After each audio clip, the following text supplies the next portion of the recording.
Hello and welcome back to the Electronic Intifada's live stream for Thursday, November 6th. Thank you for tuning in. I'm Nora Barrows-Friedman with my colleagues Ali Abunimah, Jon Elmer, Asa Winstanley, and Tamara Nassar. It's day 762 of Israel's genocide in Gaza. Coming up, we'll be joined by journalist and author Peter Oborne to talk about Britain's political, military, and financial role in the genocide. Later on in the program, Jon will report on recent messages from the resistance in Gaza, acknowledging the 2 years of support operations by the Yemeni armed forces during the Battle of Al-Aqsa flood. And just a note, we're not having a show next week, November 13th, but we will be back on the 20th. And of course, all of our coverage will continue on electronicintifada.net. But first, let's take a look at the news. Here's a brief summary of some of the latest developments this week in Palestine.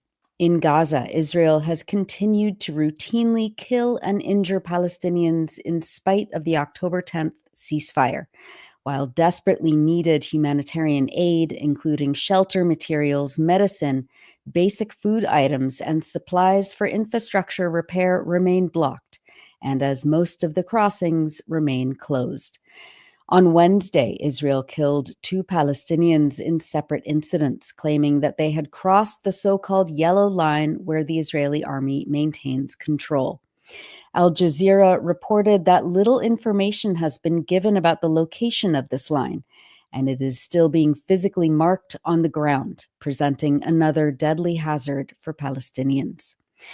Reporter Ibrahim Said documented the invisible partition in northern Gaza, where Palestinians explain that they cannot reach their homes and belongings and are constantly threatened by Israeli snipers and tanks. On Tuesday, November 4th, 1 Palestinian was killed and another was wounded when an Israeli quadcopter drone opened fire in eastern Gaza City. And another was killed in Jabalia in northern Gaza, again with the Israeli army claiming that they fired on the individual for crossing the so-called yellow line. Palestinians were shot and wounded by Israeli forces on Monday, November 3rd, in southern Gaza. Civil defense spokesperson Mahmoud Basal said that Israeli forces opened fire on a wedding in the eastern Gaza City neighborhood of Shujaiya that same day, wounding several children, including an 8-year-old girl, Sundus Heles, pictured here. Basal said that the attack took place inside the so-called safe yellow line zone in that part of eastern Gaza City, an area designated under the U.S.-brokered ceasefire as a first-phase boundary where Israeli occupation forces were meant to withdraw and halt all aggression. Euromed Human Rights Monitor stated this week that since the beginning of the ceasefire, 219 Palestinians have been killed, including 85 children. Across the eastern, northern, and southern parts of the Gaza Strip, beyond where the Israeli army has designated the vague yellow line boundary, Israel has continued to use bombs and airstrikes to evaporate entire blocks and destroy any trace of Palestinian homes, agricultural land, and infrastructure.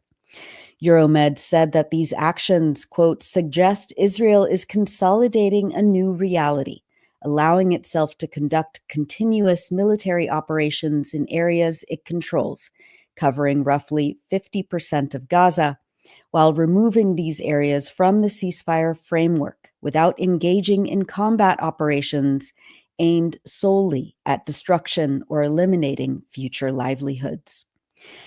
5 Palestinian fishermen were arrested on Tuesday after Israeli gunboats opened fire on their fishing boats just off the Gaza port, quote, forcing fishermen to jump into the water before being bound and arrested, according to a statement by the Union of Agricultural Work Committees.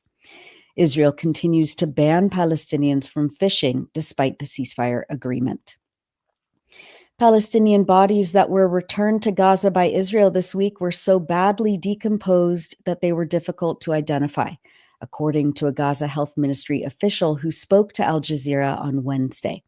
The official said that one of the returned bodies was missing a head. Bodies have been routinely returned to Gaza with visible signs of field executions and torture.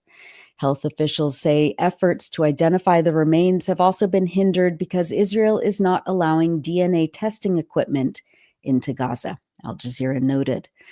The Ministry of Health said that 285 Palestinian bodies have been received since October 10th, but only 84 of those have been identified. Israel continues to use food and healthcare as weapons, 25 months into the genocide and nearly 4 weeks into a so-called ceasefire. The Gaza government media office stated that since October 10th, only 145 trucks on average daily are entering Gaza, which is fewer than 1/4 of the agreed-upon minimum of 600 trucks that should be entering in order to meet the basic needs of Palestinians. The media office added that only 10% of the anticipated 1,100 fuel trucks have entered as well, quote, reflecting the continued policy of deliberately restricting and obstructing the vital energy supplies needed to operate hospitals, bakeries, and essential facilities. The Norwegian Refugee Council says that they are one of 9 international humanitarian aid agencies that have faced repeated rejections by Israel, blocking them from bringing in life-saving shelter materials as winter and the rainy season approaches. Quote, since the ceasefire took effect on October 10th, Israeli authorities have rejected 23 requests from 9 aid agencies to bring in urgently needed shelter supplies, such as tents, ceiling and framing kits, bedding, kitchen sets, and blankets, amounting to nearly 4,000 pallets. Humanitarian organizations warn that the window to scale up winterization assistance is closing rapidly, the group said on Wednesday. The Norwegian Refugee Council's regional director, Angelita Carreda, said that, quote, we have a very short chance to protect families from the winter rains and cold. More than 3 weeks into the ceasefire, Gaza should be receiving a surge of shelter materials, but only a fraction of what is needed has entered. The international community must act now to secure swift and unimpeded access. At least 259,000 Palestinian families, more than 1.45 million people, need emergency shelter assistance, the group added. Meanwhile, Israeli forces abducted a worker with UNICEF, the United Nations Children's Fund, on October 30th, while he was working at one of the only 2 crossings that are partially open for humanitarian aid deliveries. Raed al-Afifi was detained and taken by Israeli forces, and Euromed Human Rights Monitor says that, quote, no information has been provided by Israeli authorities regarding his location or the charges against him. Euromed says that in a related development, the Israeli army, quote, had requested UNICEF to withdraw its trucks and supplies from Kerem Shalom a day before the arrest, and subsequently prevented the entry of aid trucks carrying medical equipment for hospitals in northern Gaza, as well as vaccinations for newborns and nutritional supplements. The targeting of UNICEF, the group says, is part of a broader campaign to restrict United Nations agencies and international humanitarian organizations, aiming to end their presence and operations after they witnessed widespread violations affecting Palestinian civilians during the war and to further deprive the population of livelihoods and essential services in Gaza. Turning to the occupied West Bank, Israeli forces have escalated their attacks and destruction in the northern city of 𝐓𝐡𝐞 with extensive bulldozing operations in the 𝐓𝐡 refugee camp, which has been under siege for more than 280 days. The Wafa news agency reported that Israeli soldiers have tightened military measures and closed all entrances to the camp, preventing residents from reaching their homes. Barriers, including iron gates and concrete blocks, have been installed in the camp and in the city's neighborhoods adjacent to the camp, and have seized nearby homes and turned them into military bases. Wafa reports that, quote, this escalation comes as the aggression and siege on the nearby Nur Shams camp enters the 270th consecutive day. Local journalist Wafaya Al-Hadi recorded this protest on Wednesday as residents demanded the right to return to their homes and rejected forced displacement. Wafa news agency said that the Israeli soldiers blocked their advance and forced them to disperse at gunpoint.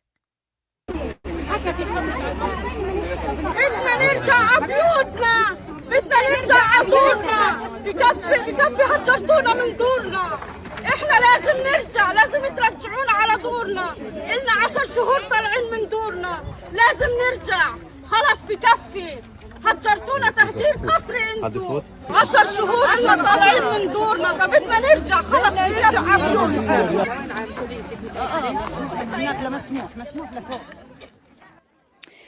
More than 5,000 families have been displaced from Tulkarm and Nur Sham's refugee camps in the past 10 months, and more than 600 homes have been destroyed, leaving the camps uninhabitable. Israeli soldiers and settlers carried out nearly 2,400 attacks across the occupied West Bank during the month of October alone, according to statistics from the Colonization and Wall Resistance Commission in Palestine. The army was responsible for nearly 1,600 of the assaults, and settlers carried out nearly 800. Quote, the attacks ranged from direct physical assaults, uprooting of trees, burning of fields, preventing olive pickers from reaching their lands, seizing property, and demolishing homes and agricultural facilities. On the other hand, the occupation forces are closing large areas of land under the pretext of enforcing security, while the colonizers are granted expansion within said lands, the commission stated. Wafa News reported that Jewish Israeli settlers attacked and injured 3 Palestinians west of Yatta, south of Al-Khalil, on Wednesday. The settlers released their livestock into the fields, damaged crops and fruit trees, and then physically assaulted the residents, leaving 3 with injuries. Settlers also destroyed olive groves in the village of Turmusaya on Wednesday, setting fires that damaged fruit-bearing trees, causing losses for farmers and threatening this year's olive harvest. The Turmusaya lands and surrounding areas are subjected to frequent and repeated attacks by settlers, especially in recent weeks. And settlers carried out a gruesome attack on sheep owned by Palestinian farmers this past week in the southern West Bank. Footage from a surveillance camera shows 9 masked Israeli settlers armed with clubs raiding the property of the Dramin family on the outskirts of the village of Samu in the South Hebron Hills. The video shows the settlers, quote, shattering windshields and torching harvests as 3 of the men enter the sheep pen and beat lambs in front of the ewes. The security camera filmed one of the settlers throwing lambs onto the floor, throwing concrete blocks at them and beating them as another settler hit the others. 6 lambs were killed and 4 others were severely injured, the Tel Aviv newspaper Haaretz reported. Other sources indicated that some of the lambs had their eyes gouged out by the settlers. We've published many features on the Electronic Intifada in the last week, but we wanted to highlight When We Couldn't Offer Family Shelter by Hassan Abu Kamar, writing from Gaza. He writes about trying desperately a couple of months ago to find adequate shelter for 16 of his relatives in the north who decided to try and flee south, as Hassan says, due to the ferocity of Israel's indiscriminate bombing. Quote, our 4-room home was already jammed with our family of 6, plus my aunt, her husband, and their 2 sons, one with his wife, and 3 daughters. They pleaded with my father to find them an apartment or a roof or any piece of land where they could pitch their tents. The situation here is so dangerous, my cousin Maisara said. We don't want to die. My father asked them to wait until the end of the day when he tried to find a solution. As he hung up, I sprang to my feet. How? There's absolutely no place, I asked in disbelief. What could we do? Abandon them and watch them die? My father replied in anger, exasperated from the trying circumstances that were visited upon us. In November 2023, my cousin's home was bombed while they were inside. 16 of my cousins were killed, and many others were injured. This time we could lose them all if we did nothing. We needed to find them a place. My brother Hussein and I searched the streets of Nuseirat for any place, a task that felt like searching for a needle in a haystack. Hussein also made calls and checked social media, but prices were unimaginable. My brother and I returned home that evening after almost 4 hours of searching Nuseirat and then nearby Al-Zuwaydah, finding nothing but prices soaring beyond reason. I wished to die rather than to deliver the bitter truth. We couldn't find any place. I told my father that he could offer our cousins my room instead of simply saying there was nowhere for them to go. He called our cousins with the speakerphone on and explained that we couldn't find a place. Then he offered, "You can have a room, a bathroom, and use our kitchen to cook." Some of them laughed, not out of amusement, but despair. They thanked my father and declined the offer. Then they pondered among themselves before telling my father that they decided to stay in northern Gaza, not as an act of resilience, but because there's no place in the south. "We prefer to die in an airstrike than from famine," my Sara said. When a ceasefire was announced on October 9th, we contacted our cousins immediately. "Alhamdulillah, all of this has ended," my Sara said. His previously tense and strained voice now carried relief, but cautious optimism. For an entire month, we didn't leave the boundaries of our street out of fear. My father, our family, and I felt an overwhelming sense of relief as a weight had been lifted off our shoulders. My cousins are safe, for now at least, but remain deeply anxious, unsure of whether Israel will once again break the ceasefire. Those are excerpts from When We Couldn't Offer Family Shelter by Hassan Abu Kamar, writing from Gaza on electronicintifada.net. And now, as we always do, we wanted to highlight people expressing joy, determination, and resilience across Gaza and around the world. Students at Al-Azhar University in Gaza City are registering for classes after 2 years of trying to complete their education, while also trying to survive a genocide. In a short video produced by Middle East Eye, one student says that she hopes to finally obtain her right to education, including by taking in-person classes. Mohammed Shabir, a university administrator, says that in the 3rd year of this war, they were happily surprised that the number of student registrants was higher than any year before. He says, quote, "This demonstrates that there is living, undying Palestinian will in the hearts of all of our students." أتمنى أن آخذ حقوقي في التعليم وأن تستمر الجامعة في التعليم الوجاهي وأن نستمر لما كنت عليه ما قبل الحرب. هذه أبسط حقوقي. الجامعة تستقبل يعني دائما في بداية كل عام دراسي قبل الحرب ما يقارب 4000 طالب. المفاجأة السارة أننا في هذه السنة وفي السنة الثالثة للحرب وجدنا أن العدد أكبر من ذلك بكثير، وهو إن دل فإنما يدل على أن هناك إرادة فلسطينية حية لا تموت في قلب ووجدان كل طلبتنا الأعزاء. مصرين على إنه إحنا نتعلم ونحاول نصنع شوية، يعني نعيد شوية من حياتنا القديمة، وإن شاء الله يعني بيصير خير وبترجع غزة زي ما كانت. شعوري الآن وأنا اليوم في داخل ميدان جامعة الأزهر شعور جدا رائع، شعور بالفخر، شعور تحقق جزء من الحلم. And that's it for the news roundup. As always, go to electronicintifada.net for much more, especially to read our new features by our brave writers in Gaza. You're watching the Electronic Intifada live stream. I'm Nora Barrows-Friedman with my colleague Ali Abunimah. Hi, Ali. Oh, you're muted. Hi, Nora. Hi. Thank you for that report, which I think demonstrates very clearly that by no means is this genocide over. No. It's simply that, yes, there's a de-escalation. Yeah. That's what we can call it. That's but right. Nothing like an end. And particularly the continued blocking of aid, which is now their main means of genocide. And the fact that winter is approaching, over the last 10 days or so, there's been a slightly warmer than usual weather in the region. But typically November, it starts to get cold and wet and rainy, and that will happen very soon. Yeah. Remember that last year, people were dying, they were freezing to death, and it will be a miracle if we don't see that again this year. Yeah. I mean, just and the destruction of everything over 25 months of genocide, including infrastructure, including, I mean, all the electrical grids, nothing.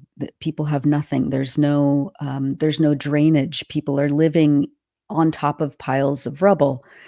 And as these international aid agencies are saying, they're being blocked specifically from bringing in shelter materials, construction materials, even tarps and canvas, sheets and blankets. This is all part and parcel of Israel's ongoing policy of genocide in any form. And it's a policy, of course, we know could not carry out without vast international support, which is the topic of our next discussion. Yeah. Well, Ali, why don't you introduce Peter? And just another quick note, we will be off next week. There will be no show next week, but we will be back on the 20th. And of course, we'll be publishing as usual on electronicintifada.net.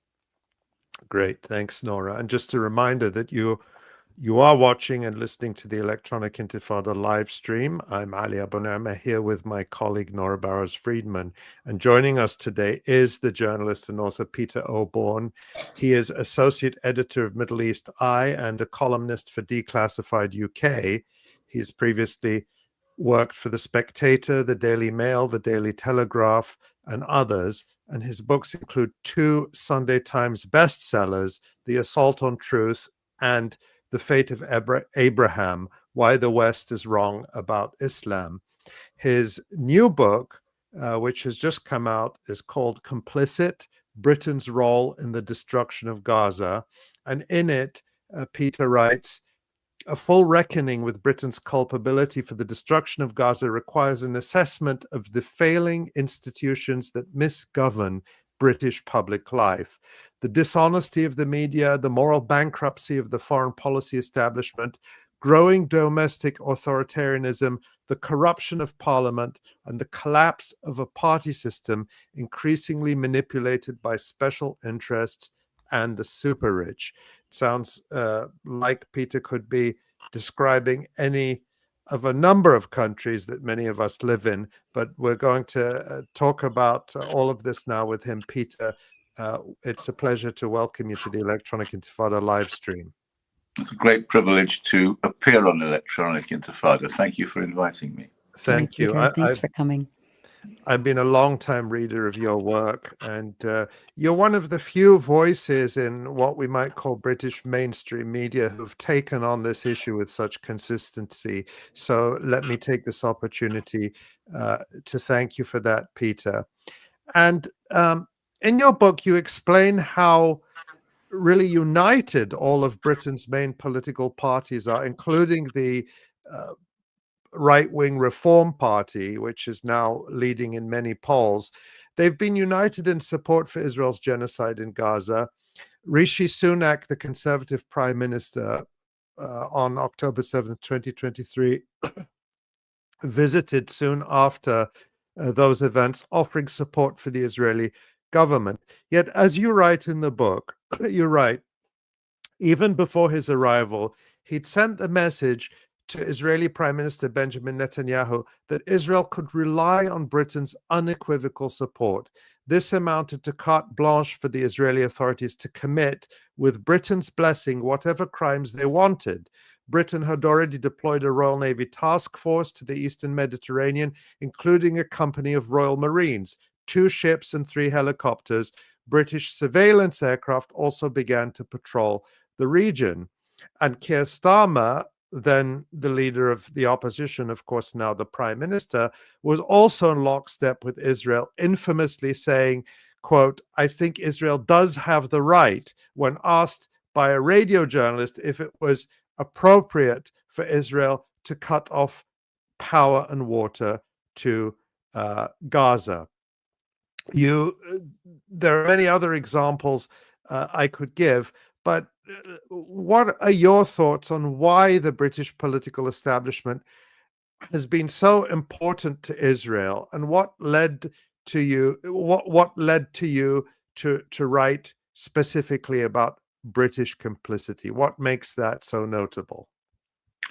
Well, do you know, I was in Nablus about, it wasn't exactly a year ago, on the West Bank, in one of those beautiful ancient Ottoman houses in the old city, sitting on a terrace, looking at the sky and those stars, and I suddenly realized I had to write this book, because I'm a British by training, and many years a political journalist in Britain. I reporting domestic politics, but I understand and have deep knowledge of British domestic politics. I've also reported for Middle East Eye now for almost 10 years on the Middle East, so I have that understanding as well.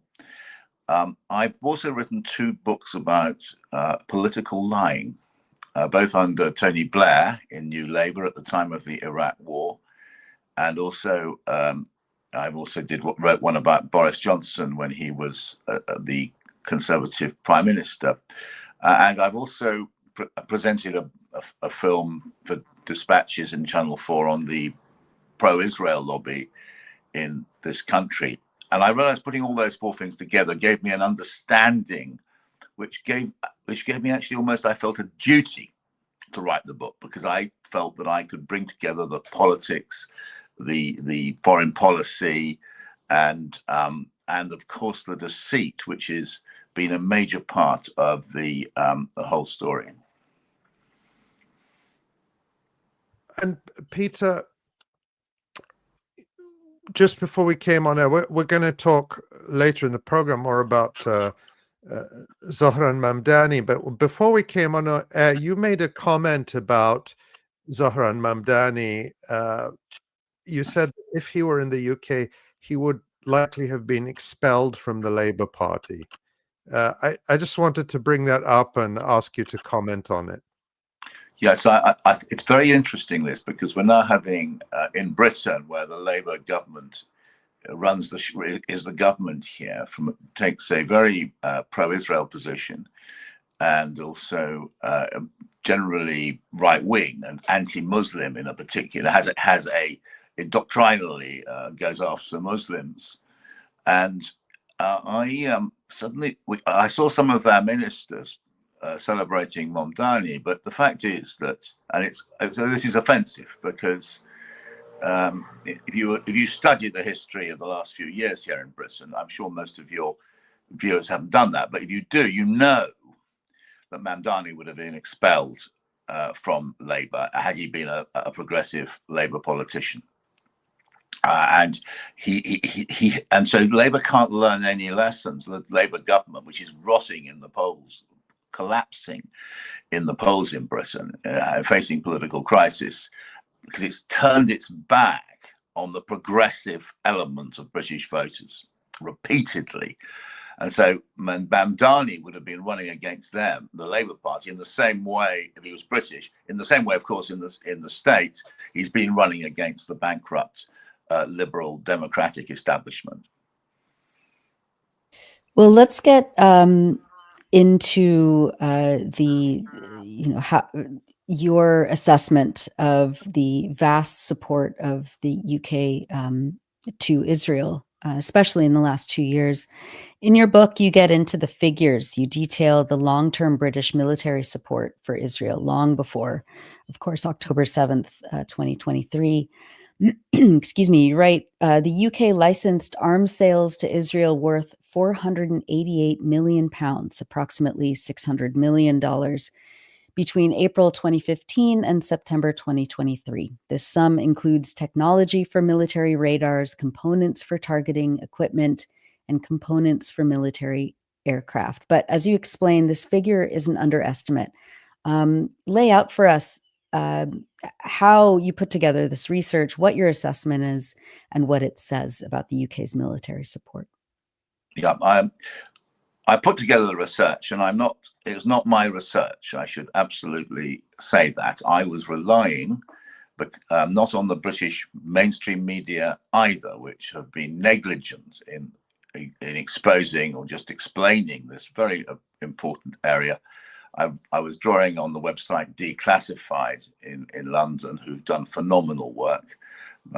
Mark Curtis, Matt Kennard, and others. And I was also relying on, say, Al Jazeera has done some good work. I can't claim that I was pilfering. I don't want to claim the credit which I don't deserve.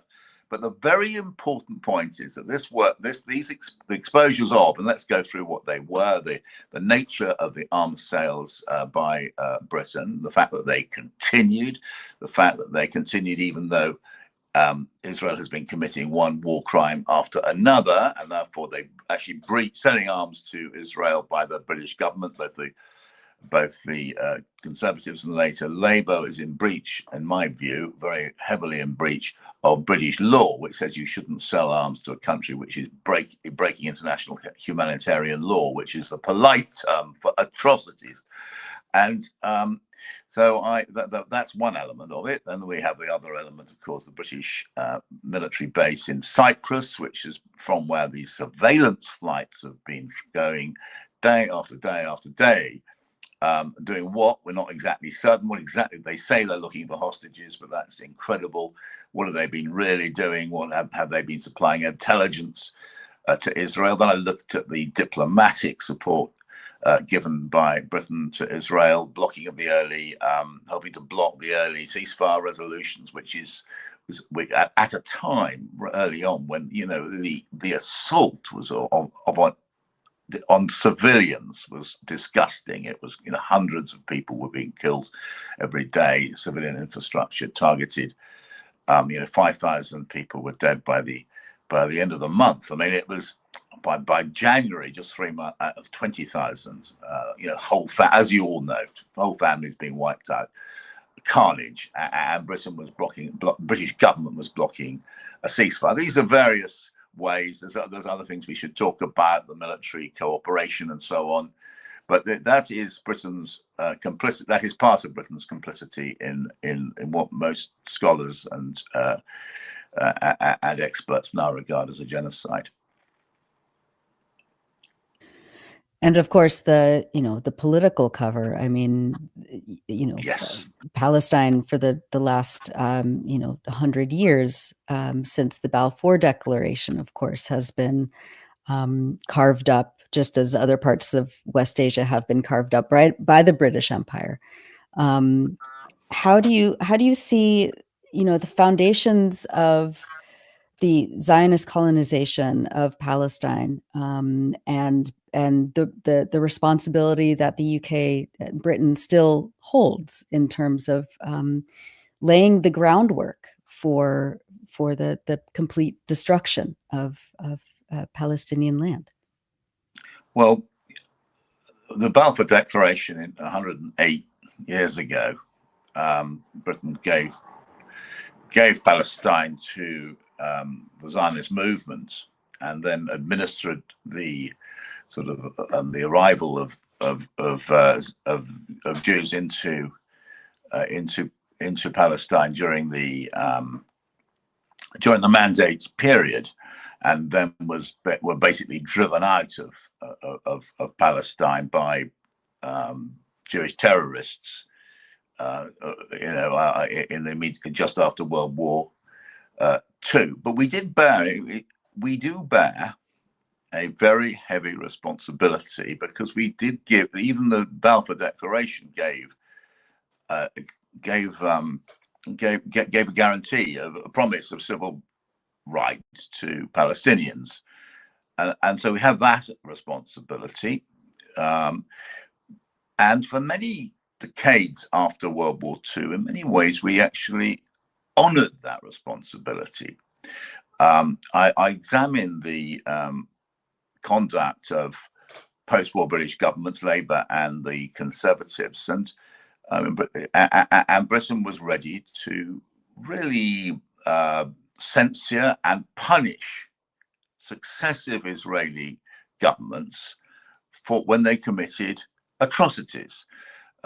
Maggie Thatcher is a very interesting study. She would, not, after Sabra and Shatila, the attack on South Lebanon, after Bushehr, I think it was the attack on the Iraqi nuclear reactor. She was ready to cancel arms sales and use very strong language like barbarism against Israel. I unearthed this fascinating interview between a Jewish chronicle journalist, I think he was called Monty Modlin, and Maggie Thatcher. He accused her of betraying Israel, and she gave him this lecture, which really resonates. Look, Israel was breaking international law. International law is all we have. Very famous, very strong. Swing your handbag. Now, she's not thought of as being a friend of Palestinians, and she wasn't. But and she's also a hate figure to the left. And there are reasons why, but she understood the importance of the institutions, the United Nations, the International Criminal Court as it was emerging, and international law, which guaranteed free right, was meant to guarantee and promise human rights for all, equal and equality, in a way which current generation of leaders seem completely oblivious to. You write about that in your book, Peter, about Margaret Thatcher. Of course, a lot of people would not see Margaret Thatcher as a hero by any measure, particularly given her close association with Ronald Reagan and support for US wars around the world, her policies with regard to Ireland and so on. But that's the point, that someone like that could still say things that are unimaginable now. I remember in the mid-'80s, I remember this quite well at the time, I watched these things very closely. Margaret Thatcher visited Jordan, and she went to a Palestinian refugee camp there, and she actually mingled with Palestinian refugees and spoke to them and addressed them. And it just seems unthinkable now even to imagine Keir Starmer going to a Palestinian refugee camp.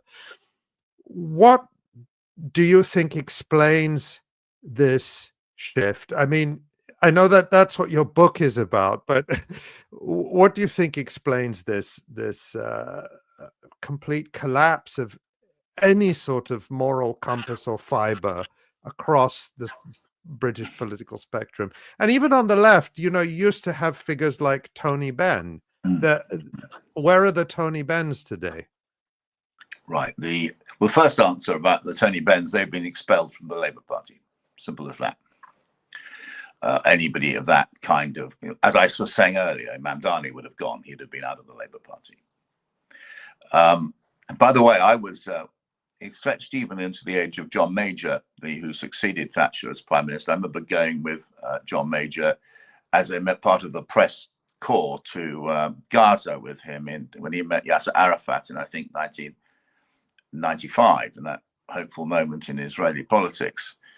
And that is gone. And I think that to answer your substantive question there, I think there's two reasons.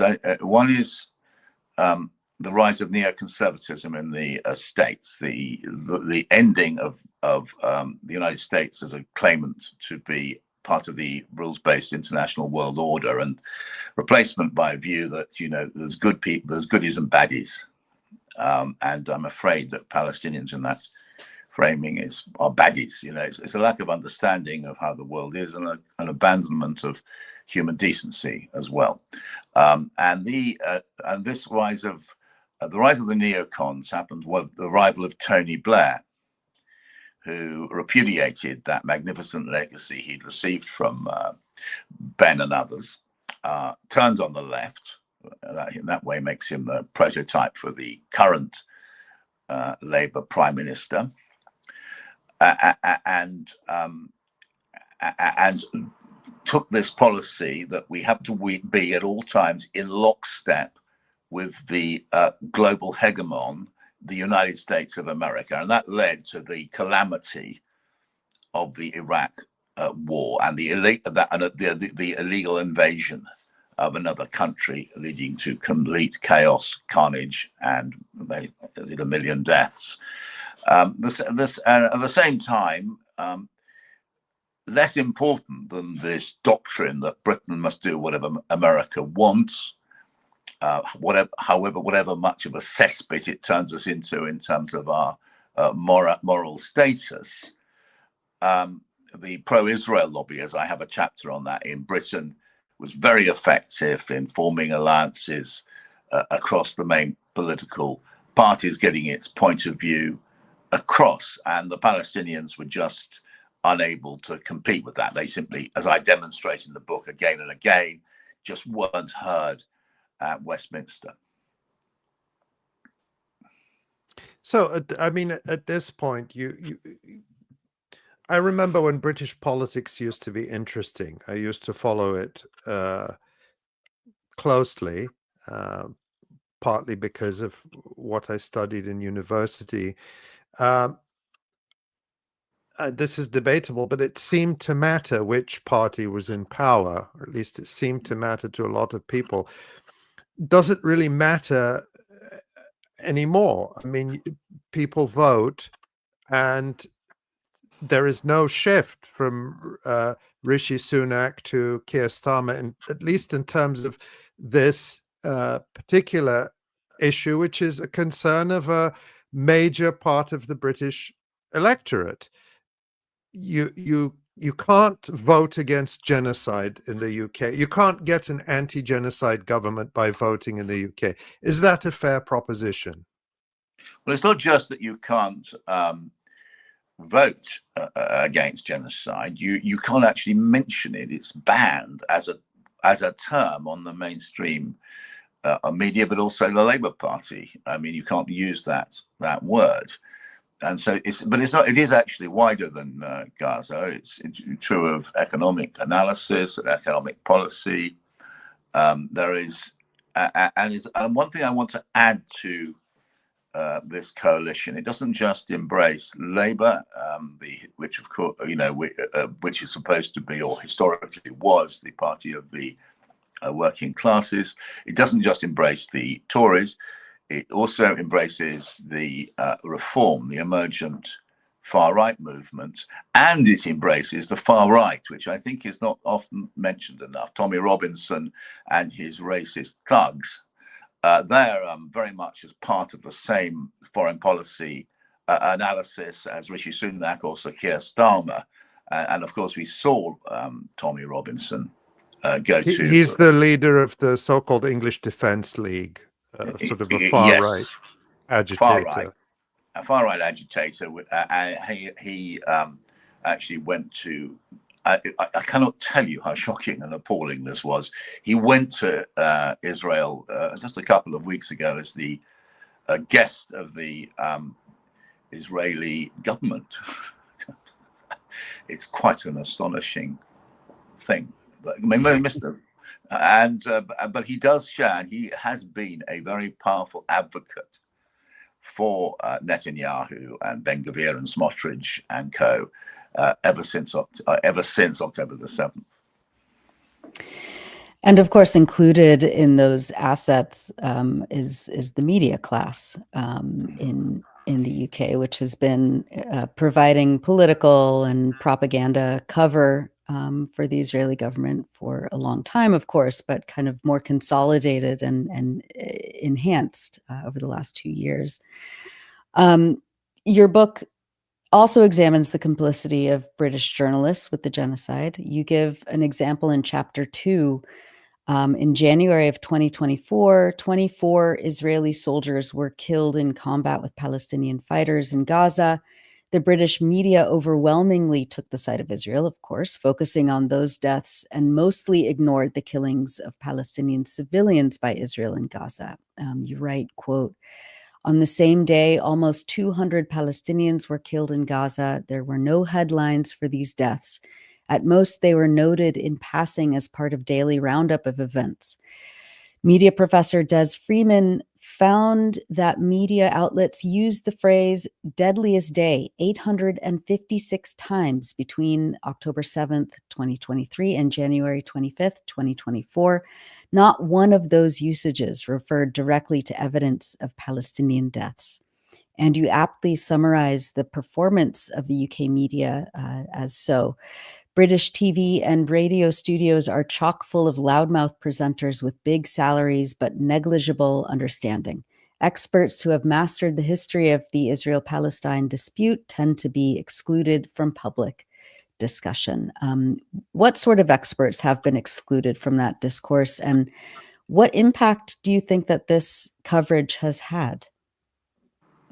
When you mentioned Des Friedman's fascinating analysis, and I think one of the points about this book, I'd just like to say here, I don't see it as me really being the author. I have drawn on the expertise, the knowledge of so many different people. Working for Middle East Eye, I've had an enormous privilege. I've drawn on Electronic Intifada's work. I've drawn on 𝐓𝐡𝐞 on 9/7/2. I've drawn on the selfless heroism of the journalists inside Gaza. Several of them are colleagues of mine. 2 of them have been killed. I've drawn on the wisdom of all kinds of people. So it's that, and so that Des Friedman there was an example. I do think that of somebody whose work I've plundered. Now, I do feel that it really upsets me. These people sitting in these studios in London, comfortable. I dare say they're on 6-figure salaries. They really know nothing, but they know what they're expected to say, and they pump this nonsense out because they don't understand what they're talking about. They don't have any real knowledge of the Middle East or anywhere else, I don't think, apart from they're creating clickbait. And I compare these people with the journalists in Gaza.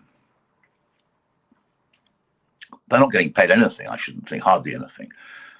But they're being targeted and killed. Their families are being killed. More than 200, I don't know the exact, have been killed. And these people, the journalists in Gaza, I compare them to the Western media, and it makes me feel ashamed.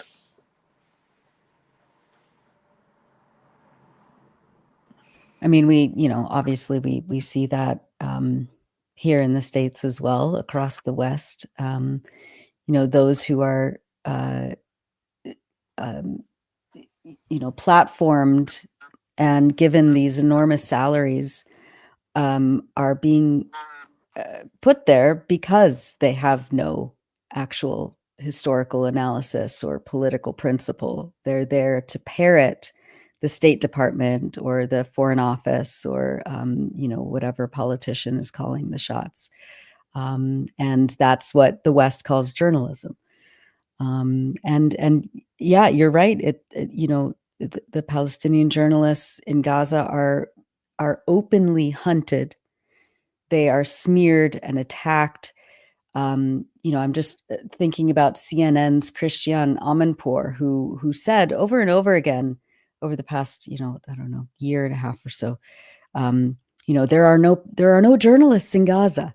What she meant is there are no international foreign journalists in Gaza, right? Completely like paving over the hundreds and hundreds of Palestinian journalists who have sacrificed their lives to bring this story of their experience of genocide to the world. And I think that's kind of how the media class, on the one hand, views what success means as a journalist, right? To be paid so much to know so little, and also how they think of Palestinians, specifically journalists, but Palestinians in general, the constant dehumanization, and this kind of notion that Palestinians can't tell their own stories. how do you yeah, I mean, talk a little bit more about that and the shame that I think we should all feel, especially as journalists, watching this just cycle over and over and over again. David Lammy, the British Foreign Secretary, said in Parliament, there are no journalists in Gaza. And he has never apologized for that or corrected. And that's what he meant. There are no foreign journalists. It is the way in which the Palestinian side of the story is obliterated. There's an organization in Britain, it's an offshoot of the Muslim Council of Britain called the Centre for Media Monitoring. It did a study of BBC coverage, and among the many other things it discovered was that only 6% of the deaths of journalists in Palestine have been covered by the BBC, whereas something like in Ukraine, where far less journalists have died, but I mean, I honor them, and I think it's approximately 20. That you were about 60% of them were covered. That's a sort of different standard, a racist standard, I think I would say, for covering of these things. And it's part of a sort of wider obliteration of Palestinian voices. One point really hits me is in Britain, we have basically the foremost global world historian of Israel, Palestine, and the Middle East. He's Avi Shleim. I'm sure you know exactly who I'm talking about. He's amazingly distinguished, author of numerous books of great distinction.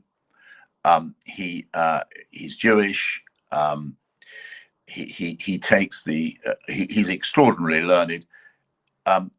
It's incredible that the BBC have simply not invited him on, apart from a short while for 2 years they didn't invite him on at all, even though there he was in Oxford, the emeritus professor of international relations.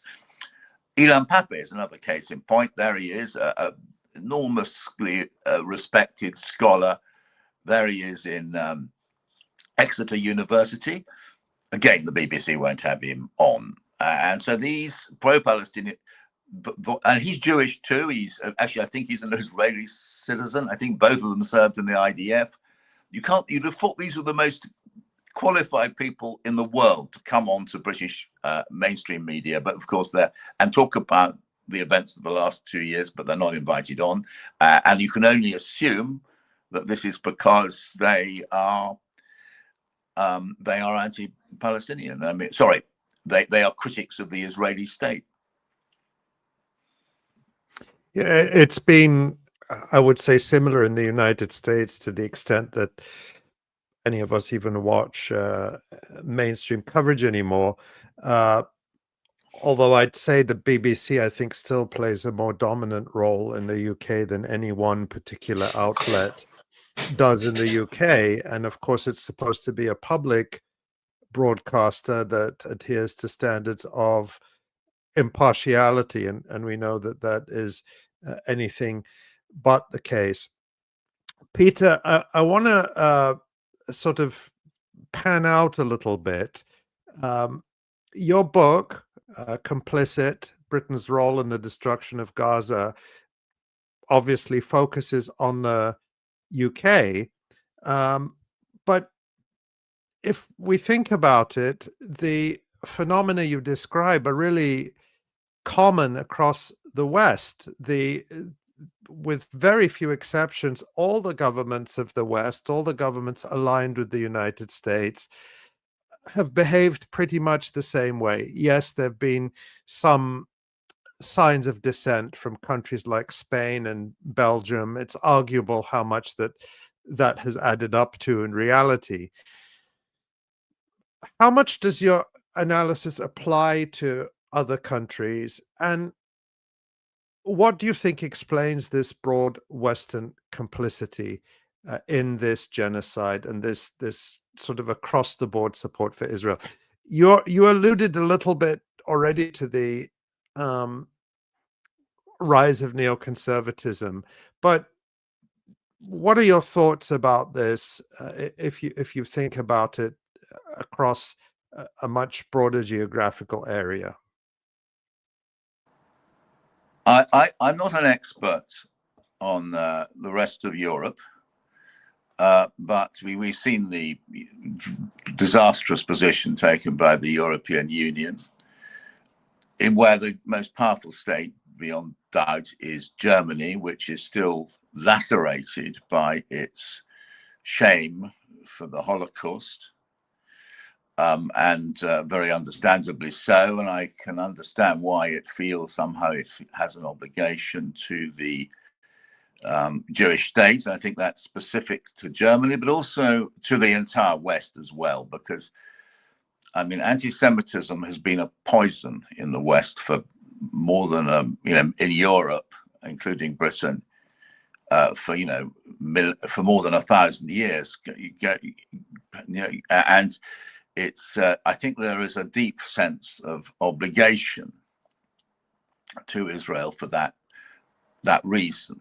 I also think that I think I discussed that actually, that the United States is the dominant partner in all of this. That the British, there is made this calculation in the chancelleries of the West that that we have to cleave to the United States, and of course the United States has been the primary partner and collaborator in what almost all experts, or majority of experts now say, is a genocide. And so I am interested in changing public opinion in Europe, including Britain. Spain, I take seriously. I think something's happening there, really interesting. Ireland as well. The people on the streets. I was talking to a Palestinian activist recently. He'd been in Genoa, in Italy, and he said the mood is changing. He had 300,000 people on the streets there, and there is a sense of horror at Western complicity in this genocide. I think we see that, and of course that distinction between people and governments, which also points to this sort of gap in democracy that you write about when it comes to Britain. Peter, final question: do you think the BBC will be inviting you on to talk about this tremendously interesting and important book? I think it's unlikely. I mean, if you read the book, I'm not particularly polite about the BBC, although I think it's important to say that I don't think that some of their Middle East correspondents, I think some of them are very good, Jeremy Bowen and people like that, within the constraints they have to deal with. The BBC did do that Louis Theroux terrific documentary about the West Bank, which really opened people's eyes. And so I'm not going to criticize the BBC totally. Although they've just thrown him under the bus, isn't that right, Louis Theroux, after a complaint from the Board of Deputies? Because he interviewed Bob Vylan. Yeah. Yes. Yeah, just in the past few days, because he'd done a podcast interview with Bobby Vylan, the musician, Vylan, the musician who'd chanted about the IDF. I don't dare say it on YouTube because I don't want us to be taken off air. But the Board of Deputies made a complaint, and the BBC responded with a statement saying, "Oh, we currently have no projects with Louis Theroux," and distancing themselves from him. So that's the way the cookie crumbles, as they say. Well, there has been some decent reporting on the BBC. That's what I'm trying to say. I don't want to be too crude in our analysis of, on our condemnation of Western media. There have been some standout performances. Channel 4 has been quite extraordinary. Its reporting has been excellent, gets better actually, if anything. And there has been one or two good respectable pieces of journalism in the mainstream media. And that I would say is true also in the US or internationally, I mean, increasingly the media market, so-called mainstream Western media, is one market. It's no longer sort of segmented by country as much as it used to be. At least that's the impression I have.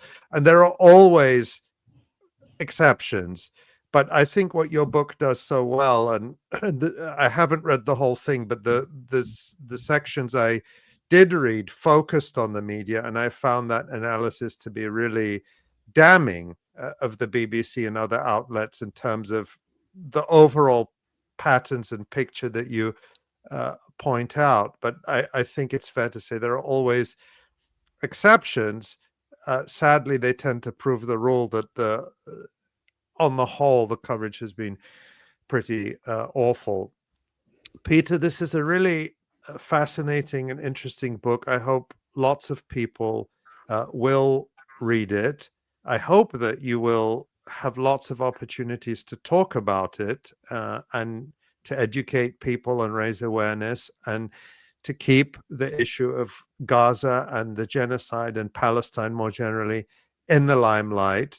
And we're so grateful to you for coming on today to talk about the book. Again, it's called Complicit: Britain's Role in the Destruction of Gaza.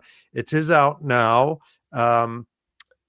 People can get physical copies, but I think that the ebook is available pretty much anywhere in the world already. So if people are impatient to get their hands on it, there's no reason to wait. And again, Peter, we're very grateful to you for coming on and talking to us about this today. Well, thank you very much. Can I say one more thing? I was wondering, what has this has been? You're talking about mainstream media, but there have been some alternative media, as we might call them, have really risen to the occasion, and actually some of the Israeli. I mean, Plus 972 is a magazine, and Haaretz, a lot of its reporting has been very informative in how we understand this terrible situation. And so there have been some hero reporting, but of course, the people we honor most and admire most are the Palestinian journalists in Gaza. Yeah. That's right. Absolutely. Amen to that. Thank you again, Peter, and we hope to have you back again. I feel like it's been too long for this to happen, and I hope we'll do it again soon. Thank you very much. Yeah, I hope so too. Yeah. All right. Wonderful. Yeah. Thank you. Yeah. Really interesting. I haven't had time to read the whole book, but like I said, I've read focused on the media parts, because that media criticism really interests me. It's something I used to do many years ago. I remember obsessively. I don't do so much now, but I still, well, I mean, we still do, don't we? But I mean, sort of those meticulous, in-depth studies that really get into the patterns.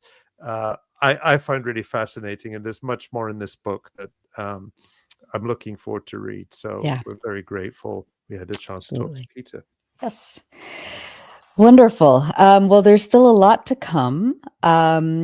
We have some really interesting and very timely newsy topics that we're going to get into in the discussion. But first, let's bring on Jon. Hello, Jon. Hello, guys. Another great interview. Yeah. I mean, we didn't even mention Canadian media in there, but it's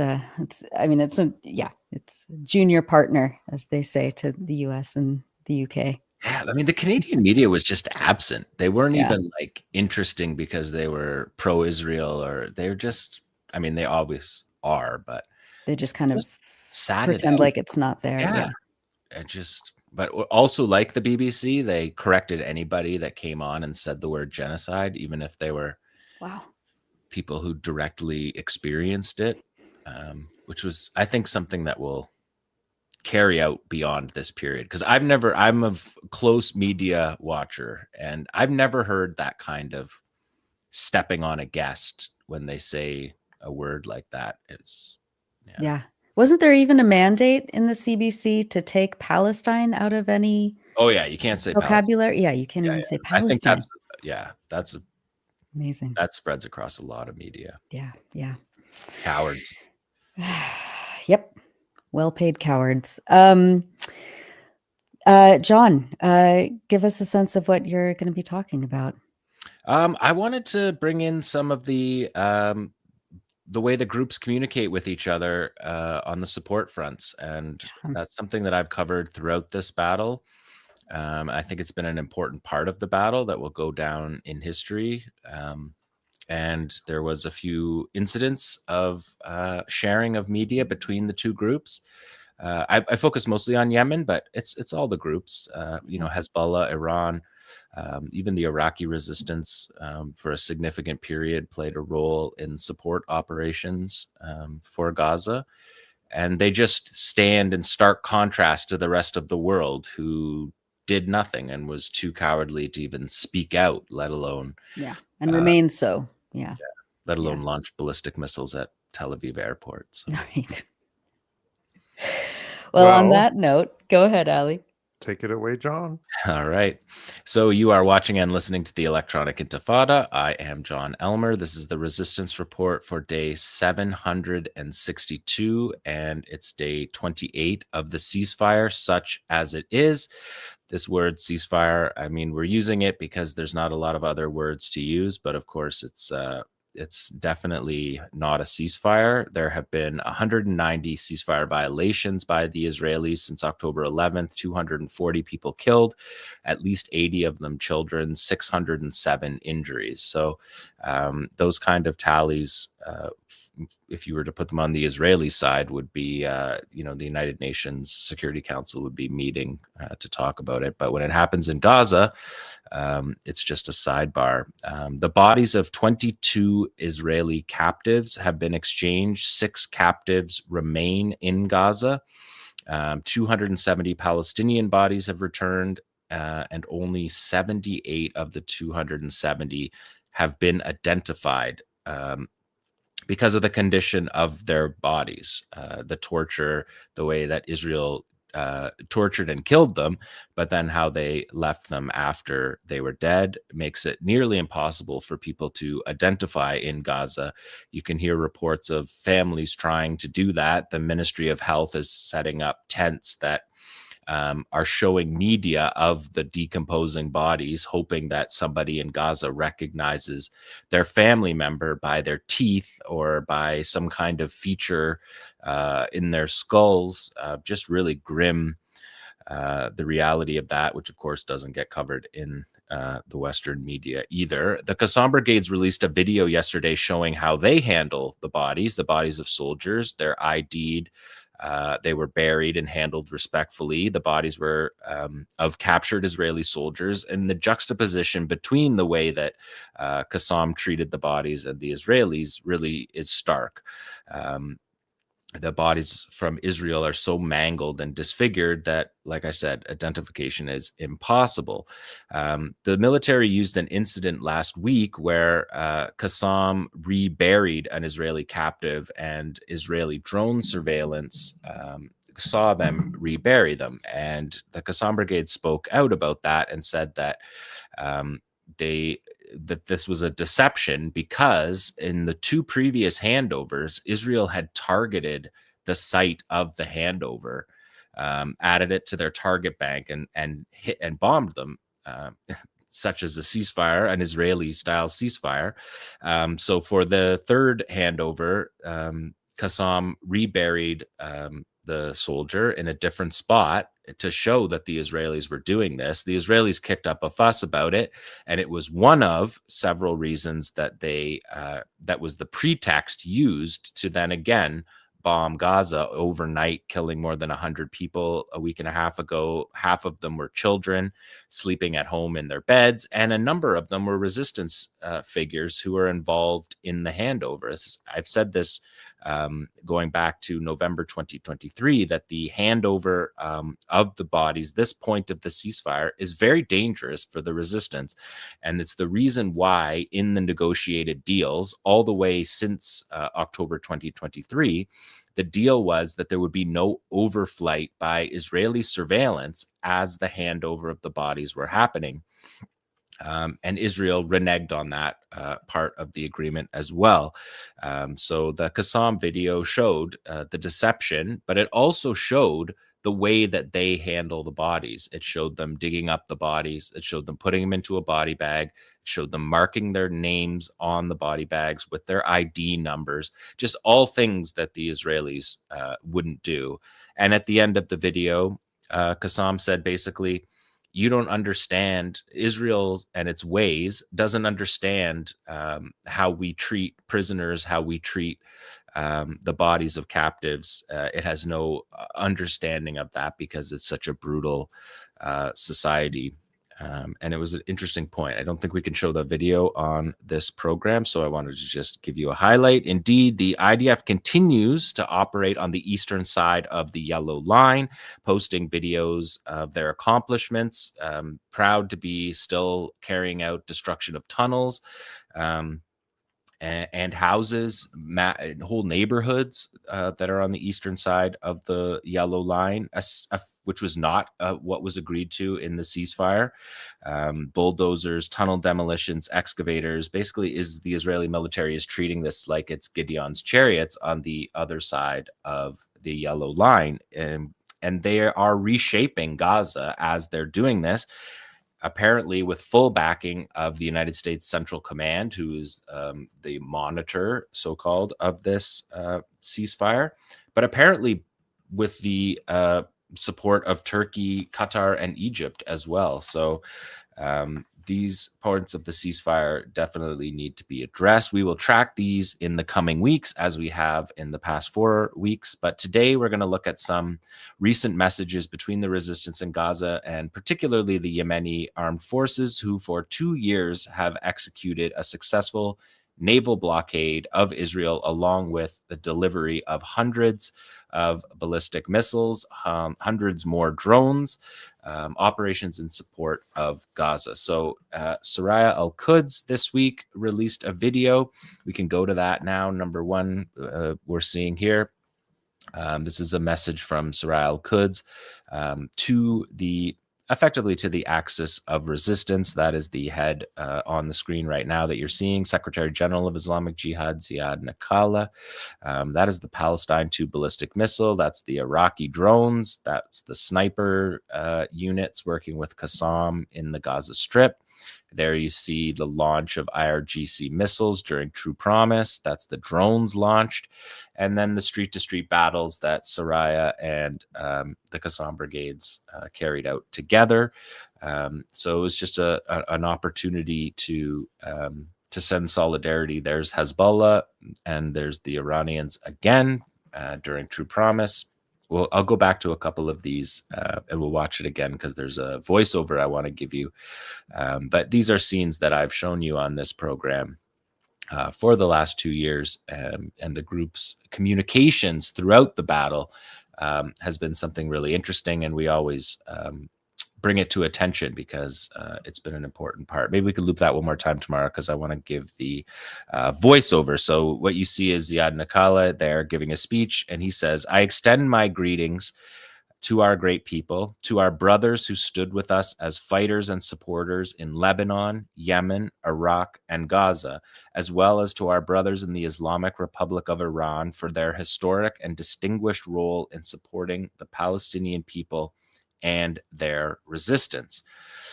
The great axis of resistance has stood in solidarity with and in support of the Palestinian resistance. This stance is not new, nor is it limited to the days of this war.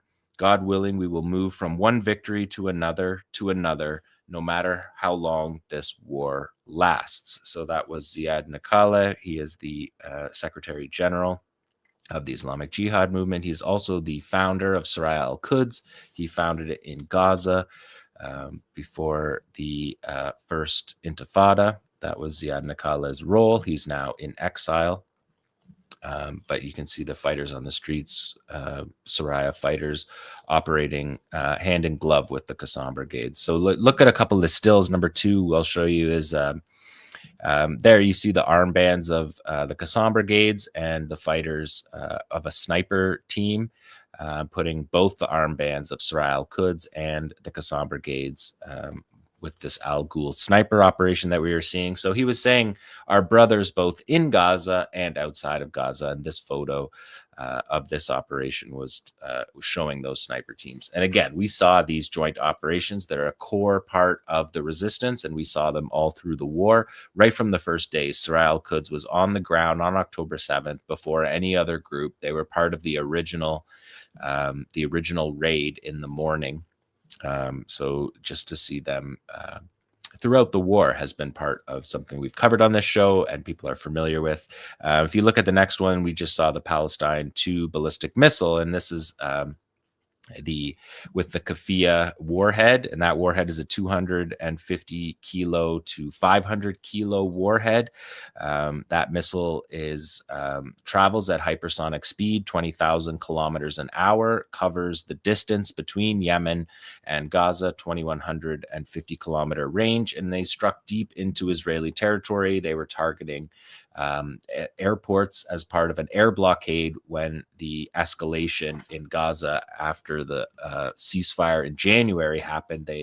Yemeni armed forces expanded from the naval blockade to an aerial blockade as well, and that was targeting of Ben Gurion Airport, which we can see in this next slide. People may remember I broke this down on the show, but that tower there is the main tower on the left. We're looking at the airfield of Ben Gurion Airport in Tel Aviv, the main commercial airport, international airport in Israel. And on the left side of the screen, you can see the air traffic control tower. And you can see the missile strike inside the facility. So from 2,100 kilometers away, through 4 layers of air defense, multi-billion-dollar air defense put together with the United States, couldn't stop these Iranian missiles. And later in the war, the warhead on that Palestine 2 ballistic missile became a cluster munition. And so on the re-entry vehicle of the missile broke apart into a cluster munition, which required many interceptor missiles. And those interceptor missiles are, depending on which air defense we're talking about, we're talking anywhere from a few million to tens of millions. The THAAD, the Terminal High Velocity high air defense system, the American system that they moved in there, those are $15 million a missile. And multiple times during the war, including on this attack on Ben Gurion, multiple of those interceptors were fired. And that was something that wasn't sustainable for the United States to keep going with. On this hit on the airport, Abu Ubaidah wrote that glory to Yemen, Palestine's equal, as it continues to defy the most brutal forces of oppression and refuses to submit or be defeated despite the aggression it is being subjected to. Because this is me now, not Abu Ubaidah. The Israelis struck in Yemen many times throughout the war. And of course, there was the American war on Yemen as well during this period. Back to Abu Ubaidah, it escalates the attacks on the heart of the deformed Zionist entity, surpassing the most advanced systems in the world to accurately hit its targets. May God guide your aim, bless your struggle, and accept your sacrifices. You are from us and we are from you, Abu Ubaidah said at the time about that operation. This next video came out during in the past few months. You can see the fighters. This is the fighters on the ground deciding these operations on their own. This is a rocket unit that has affixed stickers to the rockets that will be launched, in this case from Jabalia. They say dedicated to the free and brave people of Yemen. You can see Abdel-Malik al-Houthi there, and then you can see Yahya Sari and Abu Hamza on that poster there up on the wall inside the rocket unit. I'll break down that poster more in a moment, but there you can see Abdel-Malik al-Houthi on that missile sticker. So it's happening on all levels, from the senior leadership to the fighters themselves. The voiceover on this video is Abu Hamza and it's a quote that we knew from him when he said, "We extend our salutations to the great leader Abdul Malik Badruddin al-Houthi, whose detailed speeches about the battle, its course, and its consequences, we, as the Palestinian resistance, listened to attentively, as if he were present with us on the front lines in the heart of the confrontation in Gaza, in a sincere expression of his authenticity and Arab identity. We also extend our salute to the proud mountain voice of Yahya Saree." And he said, we salute the Yemeni people in all arenas, especially those in Al-Sabain Square, whose voices echo with strength. Those were those massive million-man demonstrations that we saw every week throughout the war, no matter the weather, no matter the circumstance. If we look at number 6 now here, Tamar, yeah, you can see this. So it says one voice, one goal, and that's Abu Hamza. That's Naji Abu Saif Abu Hamza. He was assassinated in March. This video is from after that. It's saluting him.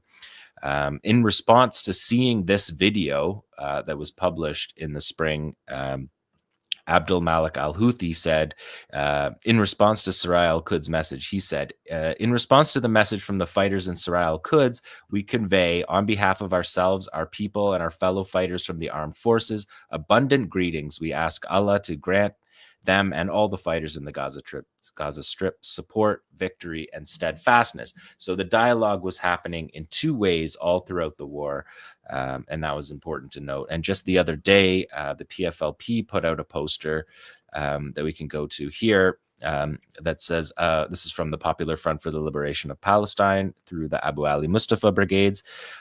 It says, a salute to the axis of Palestine, of course, an allusion to the axis of resistance. And you can see the Hezbollah flag, the Iranian flag, the Yemeni flag around the kafia.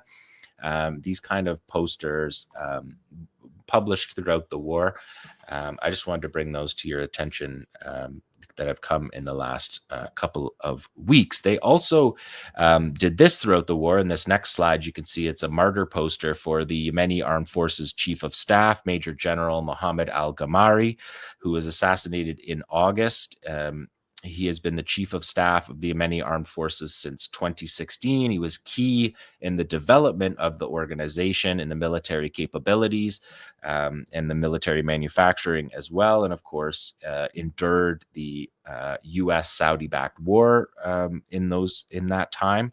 And he was assassinated in August in a strike on what was otherwise the government of Ansar Allah in Yemen. The Israelis assassinated the prime minister, the minister of information, the minister of foreign affairs, the minister of economy, minister of culture and tourism, pure civilian targets, minister of agriculture, youth and sports, social affairs and labor, justice, electricity, the director of the prime minister's office.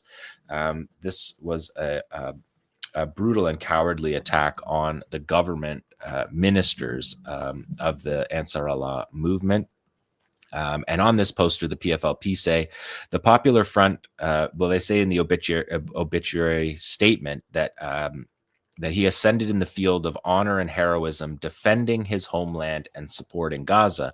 The text on the poster says, the Popular Front for the Liberation of Palestine extends its sincere greetings and heartfelt sympathy to the proud Yemeni people, to the brothers in the Ansar Allah movement, to the Yemeni political leadership, to the valiant Yemeni armed forces, and to the family of the commander on the martyrdom of the prominent military leader, Major General Mohammed Abdel Karim al-Ghamari, the chief of staff of the Yemeni armed forces, who ascended in the field of honor and heroism, along with a group of his heroic comrades in the government. Foremost among them, his heroic 13-year-old son. Typical of Israel, they killed his 13-year-old son as well, following a cowardly Zionist assassination crime, and after a life full of dedication spent in the field of sacred duty while performing his role in protecting his homeland and supporting Gaza, and adding a new page of glory and dignity to the record of martyrs. The Popular Front expresses its deep solidarity with the Yemeni people, who made great sacrifices defending the dignity of the nation and the values that unite the free people of the world. We are confident that the path of the martyrs will remain illuminated and that the flame of resistance will stay burning as long as there is a heart in the nation beating for freedom and dignity. So a martyr poster of substance given by the PFLP, and all groups supported this. 𝐓𝐡𝐞 put out a poster at the same time. 𝐓𝐡𝐞 𝐄𝐥𝐞𝐿 put out a poster. This kind of acknowledgement that they were fighting the same battle, which we can see in this next map, number 9. This is the range of Yemeni operations. You can see at the bottom, that's the Bab el-Mandab, the strait into the Red Sea, where 30% of global container shipping happens. The Red Sea became virtually an entire blackout.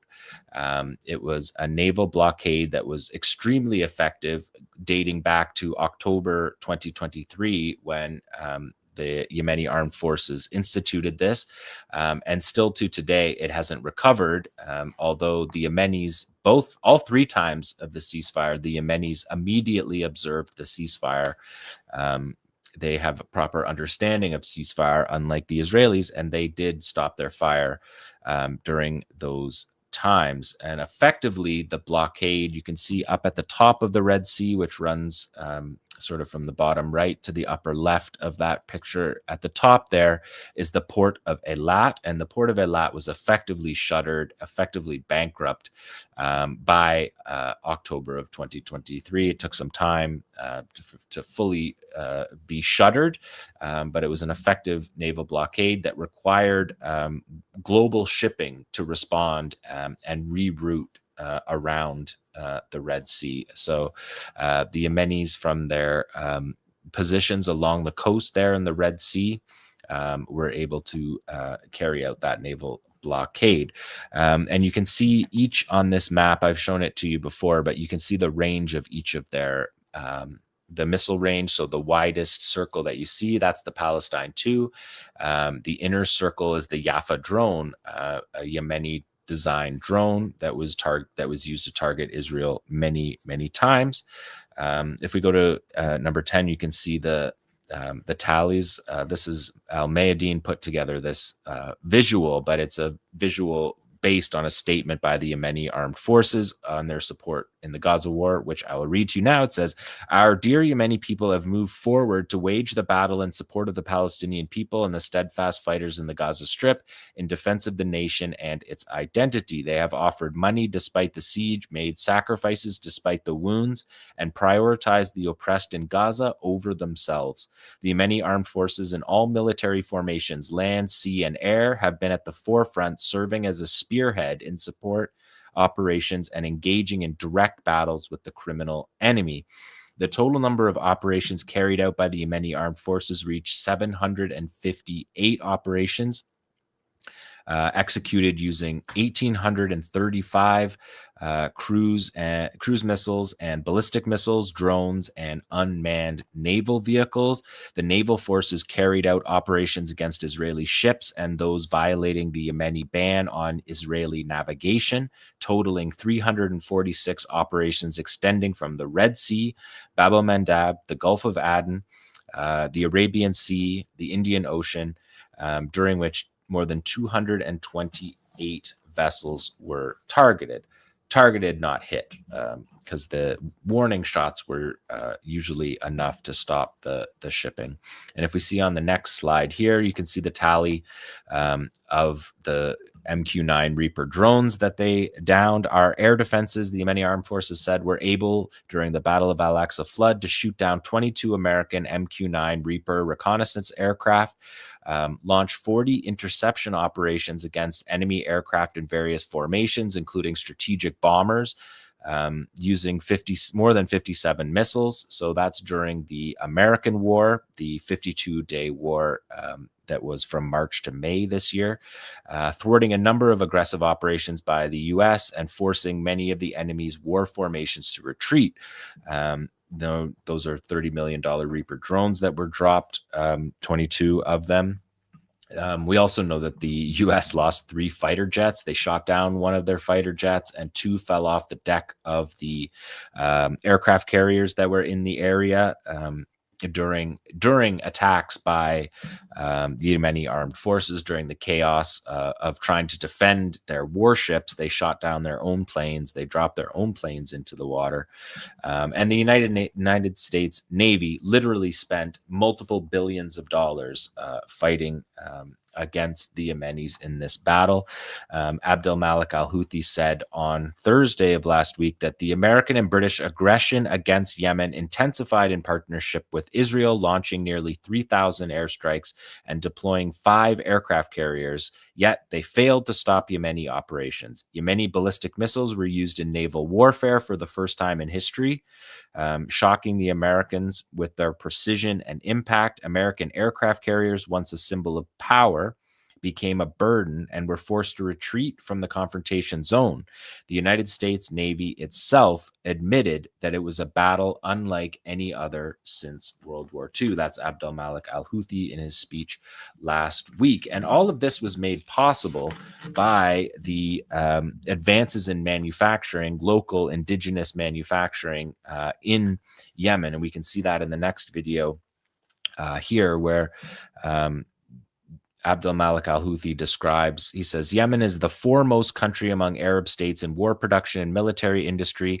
Our country's military industry produces pistols and Kalashnikovs, artillery and sniper weapons, to unmanned aircraft and various types of missiles, whose production in our country is on a continuous path of development. And there are major achievements in the field of unmanned area vehicles with ongoing excellence, creativity, and improvement. What we have achieved on this level is unprecedented. You can see the missiles in this video that we're watching. That's the unmanned surface vehicles. That's the Yafa drone that you're looking at there, that can reach and did reach Tel Aviv. Broke through, especially late in the war, broke through numerous times right up to the ceasefire. Those drones were effectively hitting in Eilat in the final days up to October 8th. Were the last ones. On October 8th, there was 4 drones fired in a single hour, and 3 of them penetrated Israeli air defenses. So that is a significant development from the Yemenis, and they showed that during this war. Abdel Malik al-Houthi said, this orientation must continue to keep pace with developments and events in Palestine and the wider region. We will remain at full readiness to return to operations and to higher levels of escalation if the Israeli enemy resumes its genocidal aggression and siege of the Palestinian people. So that is the resistance report for day 762 of this war. I am reporting this on November the 6th. Thank you so much, Jon. Yeah, I mean, anything else we can say about Yemen's stance here in terms of its readiness, the kind of like regional tension, 4 weeks into this so-called ceasefire. We do need another word for it, by the way. Meanwhile, Israel is continuing to bomb Lebanon. We're seeing what's happening in the West Bank. There are more like ridiculously crazy political developments between the Western installed puppet regime in Syria and Israel. I mean, so Yemen is ready. What does that, what's the significance of this? What should we be watching? I mean, when you look at events today in Lebanon, which also sure don't look like a ceasefire, they look like an invasion. This ceasefire doesn't feel very secure in the way that it's set up. I don't want to make predictions because events will take care of themselves, but it's clear that the fighting groups are not destroyed. They are ready to fight. Palestinians in Gaza have clearly not surrendered. Nobody has in Gaza.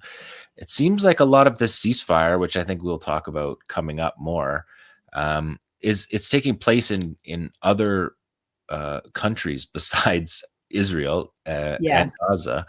And the people who are ostensibly supposed to be mediating on behalf of the Palestinians don't seem to have the best interests of Gaza in mind in this ceasefire. I think that's fair to say. Yeah. What we've seen already from Turkey, Qatar, and Egypt, although Egypt did manage to get in some heavy equipment, the reason for the heavy equipment was to find Israelis. It wasn't to find Palestinians, and they were able to get those kind of heavy diggers in when it was looking for Israelis. Hopefully those diggers will come in much bigger numbers from Egypt in the coming days to find the more than 10,000 Palestinians that are still in the rubble. Thank you for that. Ali, let's turn to more wider regional developments. What something very, very wide. Yeah. We're going to talk about the region. I mean, there's a few things sort of following up from what Jon just said. And one is a piece of breaking news that came up while we're on air. A new country is to join the so-called Abraham Accords. And guess who it is? There was some speculation it would be Saudi Arabia or some other Arab country. Well, it's Kazakhstan, very far from the region, and a country that has never been at war with Israel, never been involved in the Palestinian-Israeli issue. In fact, if you even read this Axios article by Barak Ravid, which is the scoop breaking this news. And apparently there's going to be a big announcement at the White House later today. Well, it points out this small detail that Kazakhstan and Israel have had full diplomatic relations for more than 30 years. So this is the definition of a nothing burger. Just reminding people, the Abraham Accords are the series of so-called peace deals that the Trump administration, the first Trump administration, brokered back in 2020, which created formal peace agreements between Israel and the United Arab Emirates, Israel and Bahrain, and Morocco as well, and some sort of semi-formal arrangements with other countries like Oman and Saudi Arabia, which were expected to sign on as full partners. None of these countries have ever been at war with Israel. But the idea here is that it's all about sidelining the Palestinians. It's all about saying, look, you know, the reason there's no peace is because countries haven't recognized Israel. So let's get these countries to recognize Israel. And it's supposed to have symbolic value for Israel in the sense of saying, oh, look, another Muslim country signed a peace treaty with Israel. What I think this shows us is really the fact that they're actually trying to pass this off as something, that Kazakhstan, a country that has had close ties with Israel for decades, is joining the Abraham Accords, really shows that they have failed even to convince loyal vassals of the United States, like the Saudis, like some of the other countries, to sign up, that they cannot get any more Arab countries to join this, is why they've gone to this sort of desperate PR stunt of saying, I don't even understand what it is Kazakhstan is supposedly joining, because the UAE, the fanfare with the United Arab Emirates and Bahrain is, we didn't have diplomatic relations before, now we have them. We're opening embassies, we're exchanging ambassadors, we're setting up flights. All that already existed between Israel and Kazakhstan. So what are they even joining here? Yeah, and the pretense of the Abraham Accords has always been that it's a kind of peace accord. So there's sort of peace in the Middle East. But, you know, most of these countries have never been at any kind of war with Israel anyway. And Kazakhstan has a border with China, for goodness sake. I mean, that's how far removed it is from West Asia. Yeah. Well, we will continue to monitor those I mean, it's absolutely absurd. What they try to pass off as something that should interest anybody it's pathetic.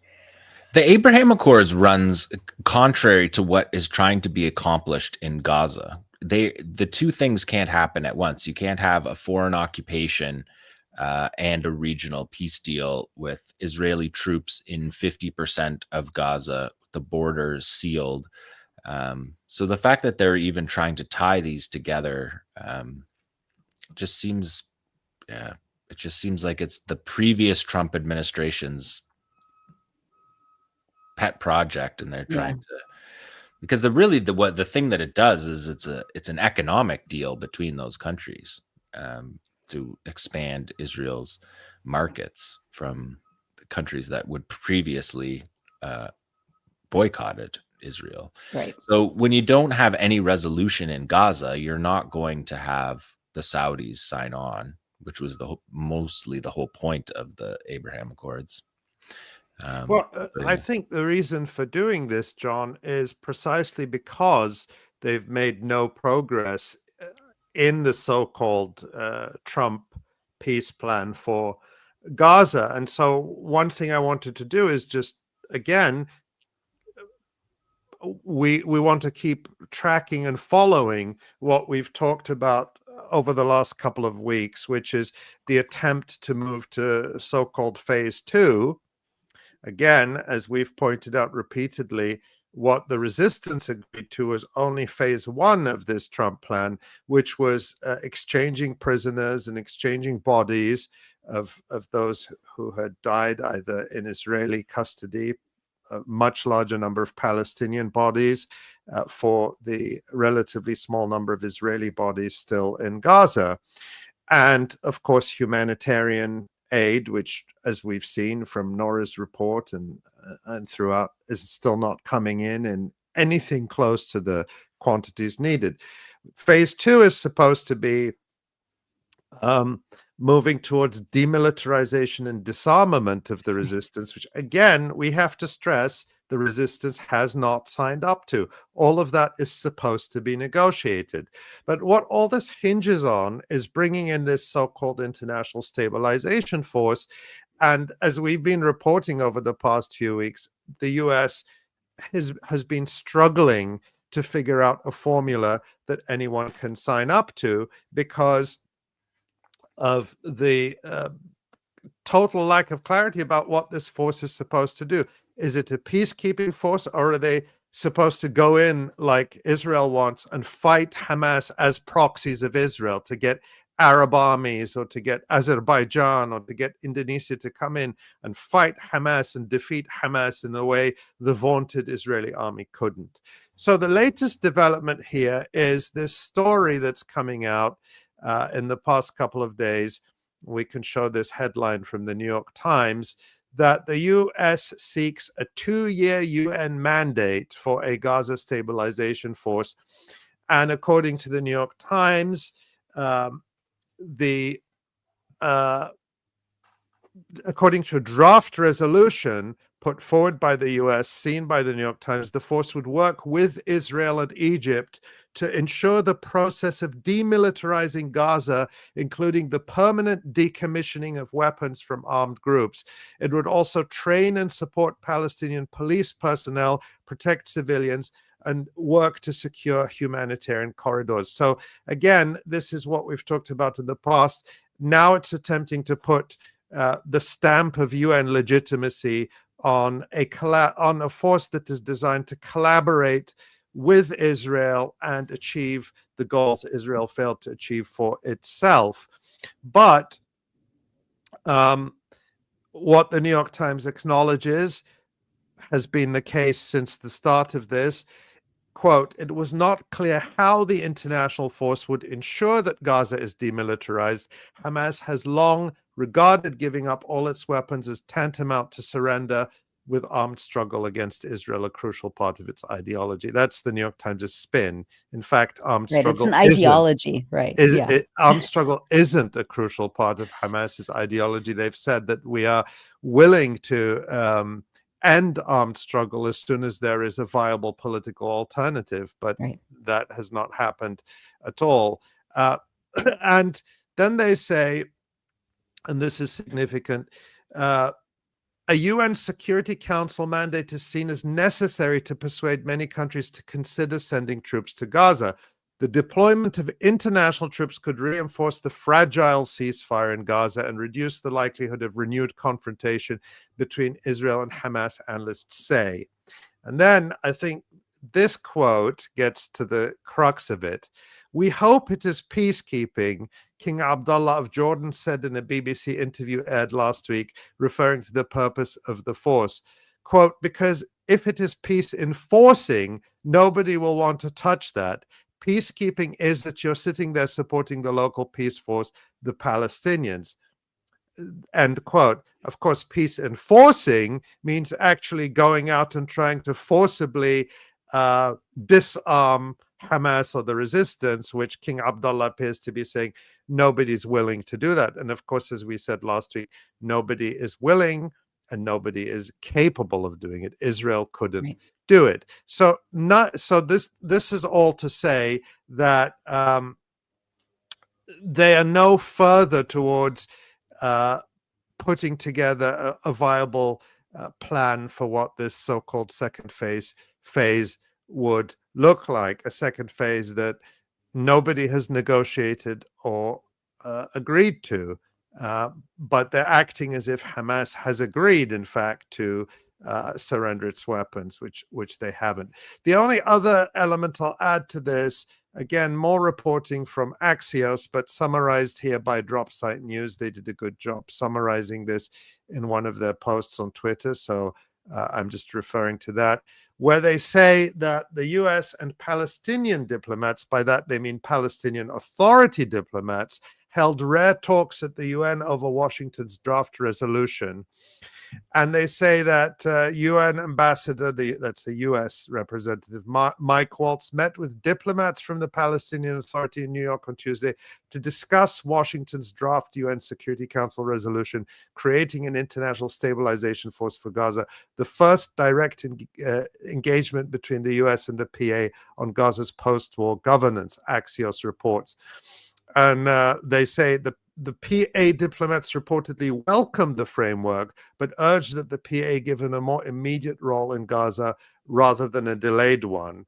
And then they say many Arab and European governments back the idea of a reformed PA overseeing Gaza as a precondition for supporting the US plan. France and the UK have pressed Washington to expand the PA's role. So again, summarizing what's going on here, remember, the Palestinian Authority works with Israel, with the Israeli military, against the Palestinian people and the Palestinian resistance. So, of course, the Palestinian Authority would welcome a plan which would sort of give a UN stamp of legitimacy to outlawing the Palestinian resistance, because it's long been a goal of the Palestinian Authority, working on behalf of Israel, to disarm the Palestinian resistance and make sure that Palestinians have no way to defend themselves against Israel's attacks, whether in the West Bank or Gaza, and no way to exercise their legitimate right to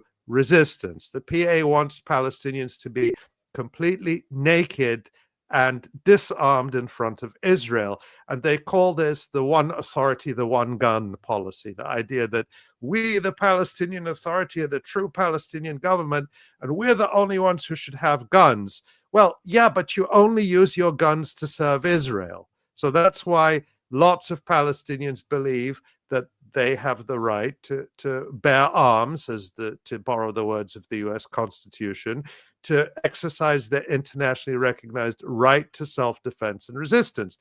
What this Security Council resolution threatens is giving the veneer of UN legitimacy and the force of international law to this idea that the Palestinian resistance is illegal and criminal and has to be disarmed. And that's a very dangerous idea. It's, of course, no surprise that the Palestinian Authority that exists to serve Israel and fight Palestinians would be supporting this draft and saying, Our only problem with it is it doesn't give us collaborators an even bigger role in this plan to delegitimize and disarm Palestinian resistance on behalf of Israel. We, the PA, we, the collaborators of Israel, would like to have a bigger role in this scheme. So that's Ali Abu Ni'ma's translation of what is going on into plain language. And I mean, I just want to say also, I mean, it really is interesting that they are trying to use the UN in this way. The US loves the UN. They think all it's of a sudden, yeah, and assuming that the UN would enforce some sort of scheme like this when it has allowed Israel to carry out a genocide in full view.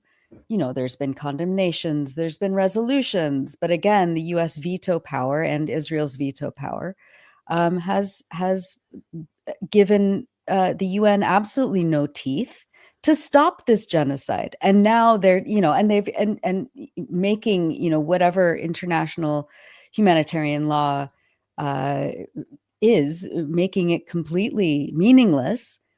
And now they're talking about using the UN to enforce this, you know, collaborationist plan. As they did, you know, the US always has done. They used the UN to legitimize their aggression against many countries. Yeah. But they're being pushed into this position by the mediators, by Turkey and Qatar, who want to have some kind of mechanism that's not just the Trump mechanism to oversee this ceasefire, and which is why they're not in support of Palestinians in their negotiations here, because this is it's about putting a UN cover on everyone's dirty role in this. It's because they can't recruit enough soldiers. So the only way that they can get soldiers to join Kushner's back of the napkin at a golf game idea is to do it this way through the UN, because the countries that are going to send troops need to have, according to their own individual constitutions, have to have a UN mandate. So this isn't something the US wanted.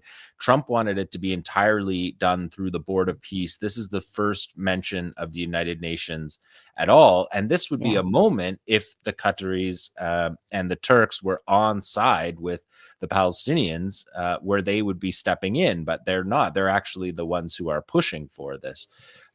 Because I see this UN security force as deeply problematic for a number of reasons, but including fundamental Palestinian sovereignty. And that's what it's designed to be. Of course, even in its most benign form, it's designed to impose a collaborationist rule on Gaza. But as long as they haven't, you know, again, what this boils down to, the unspoken thing in this New York Times article or in Axios, is that Israel failed to defeat Hamas. And so you really can't go into Gaza. You either have to go in and fight Hamas, or you have to go in with their agreement. Yeah. And that's the circle that they failed to square. The one final point I want to make on this, others may have observations, is that in this Axios article, or you know, the drop site summary of it, it says American officials believe Russia and China may seek changes, but are unlikely to veto the resolution. And sadly, I think that is a fair assessment. And you know, so this sort of multipolar world, or this geopolitical change where we want to see other major powers standing up for fundamental rights of colonized people, is not here yet. And one of the points here is that both Russia and China still deal with the Palestinian Authority as if it represents Palestinians. They recognize it as the so-called state of Palestine, and they deal with it that way. So if the PA goes to them and says, yes, we support this resolution, who are Russia and China to say, no? They're going to say, we're not going to be more Catholic than the Pope in this situation. So if the PA is supportive of it, then, you know, maybe we'll abstain, but we're not going to veto it. I certainly wish that that was not the case. Of course, again, this is still American spin, but sadly, nothing I've seen over the last 2 years suggests that they would take a more forceful stance than that. And that could end up with them legislating this fundamentally anti-Palestinian and pro-colonial scheme into a UN Security resolution, a UN Security Council resolution, which they will all claim is binding. Right. Now, remember this, that under the Biden administration, when the Biden finally allowed the Security Council resolution to pass, calling for an immediate ceasefire, the Biden administration, the good guys, not Trump, not big old mean orange Trump, but the Biden administration said, oh, it's not binding.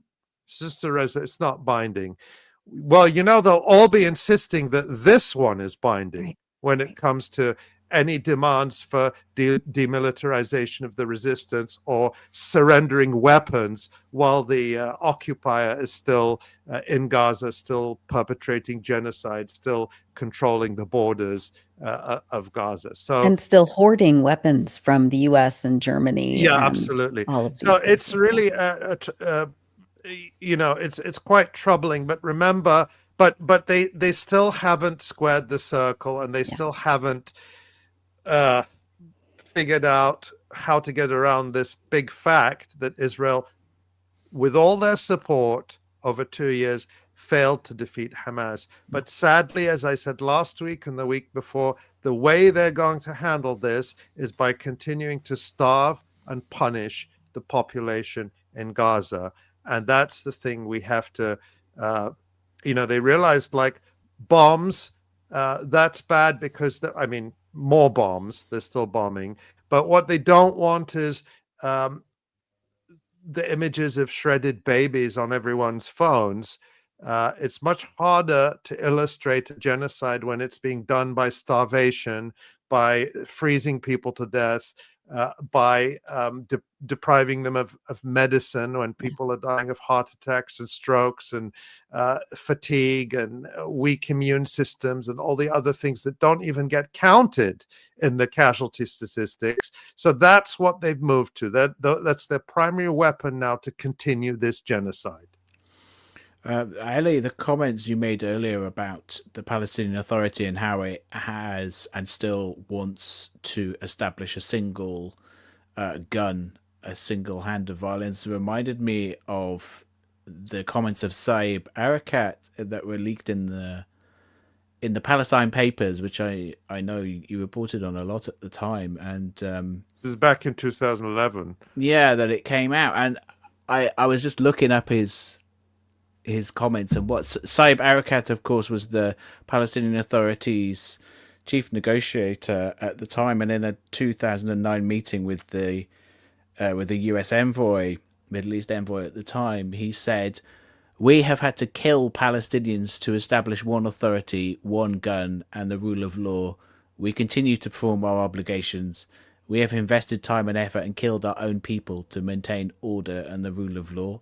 So that's what he was saying privately at the time, being very candid, and that is still the way the Palestinian Authority operates. This whole idea of the one authority, the one gun, actually it goes back to the German or Prussian sociologist Max Weber, who said that, you know, famously said that what defines a state is that it has a monopoly on violence, that the state is the only body that is allowed to use violence.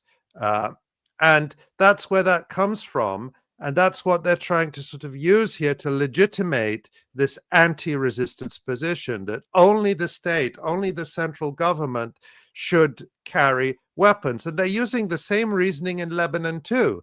But the problem is, well, in Palestine, there is no state. There's a Palestinian, there is no Palestinian state. It's a make-believe, it's a fiction.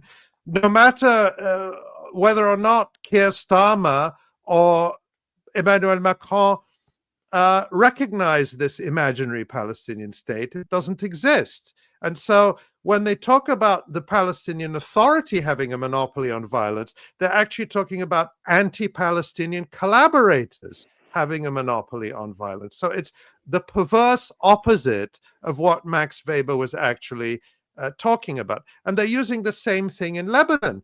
But of course, a state loses that monopoly on violence once the state no longer has the capacity to defend its sovereignty, territory, or its people. And that's when resistance becomes legitimate in international law.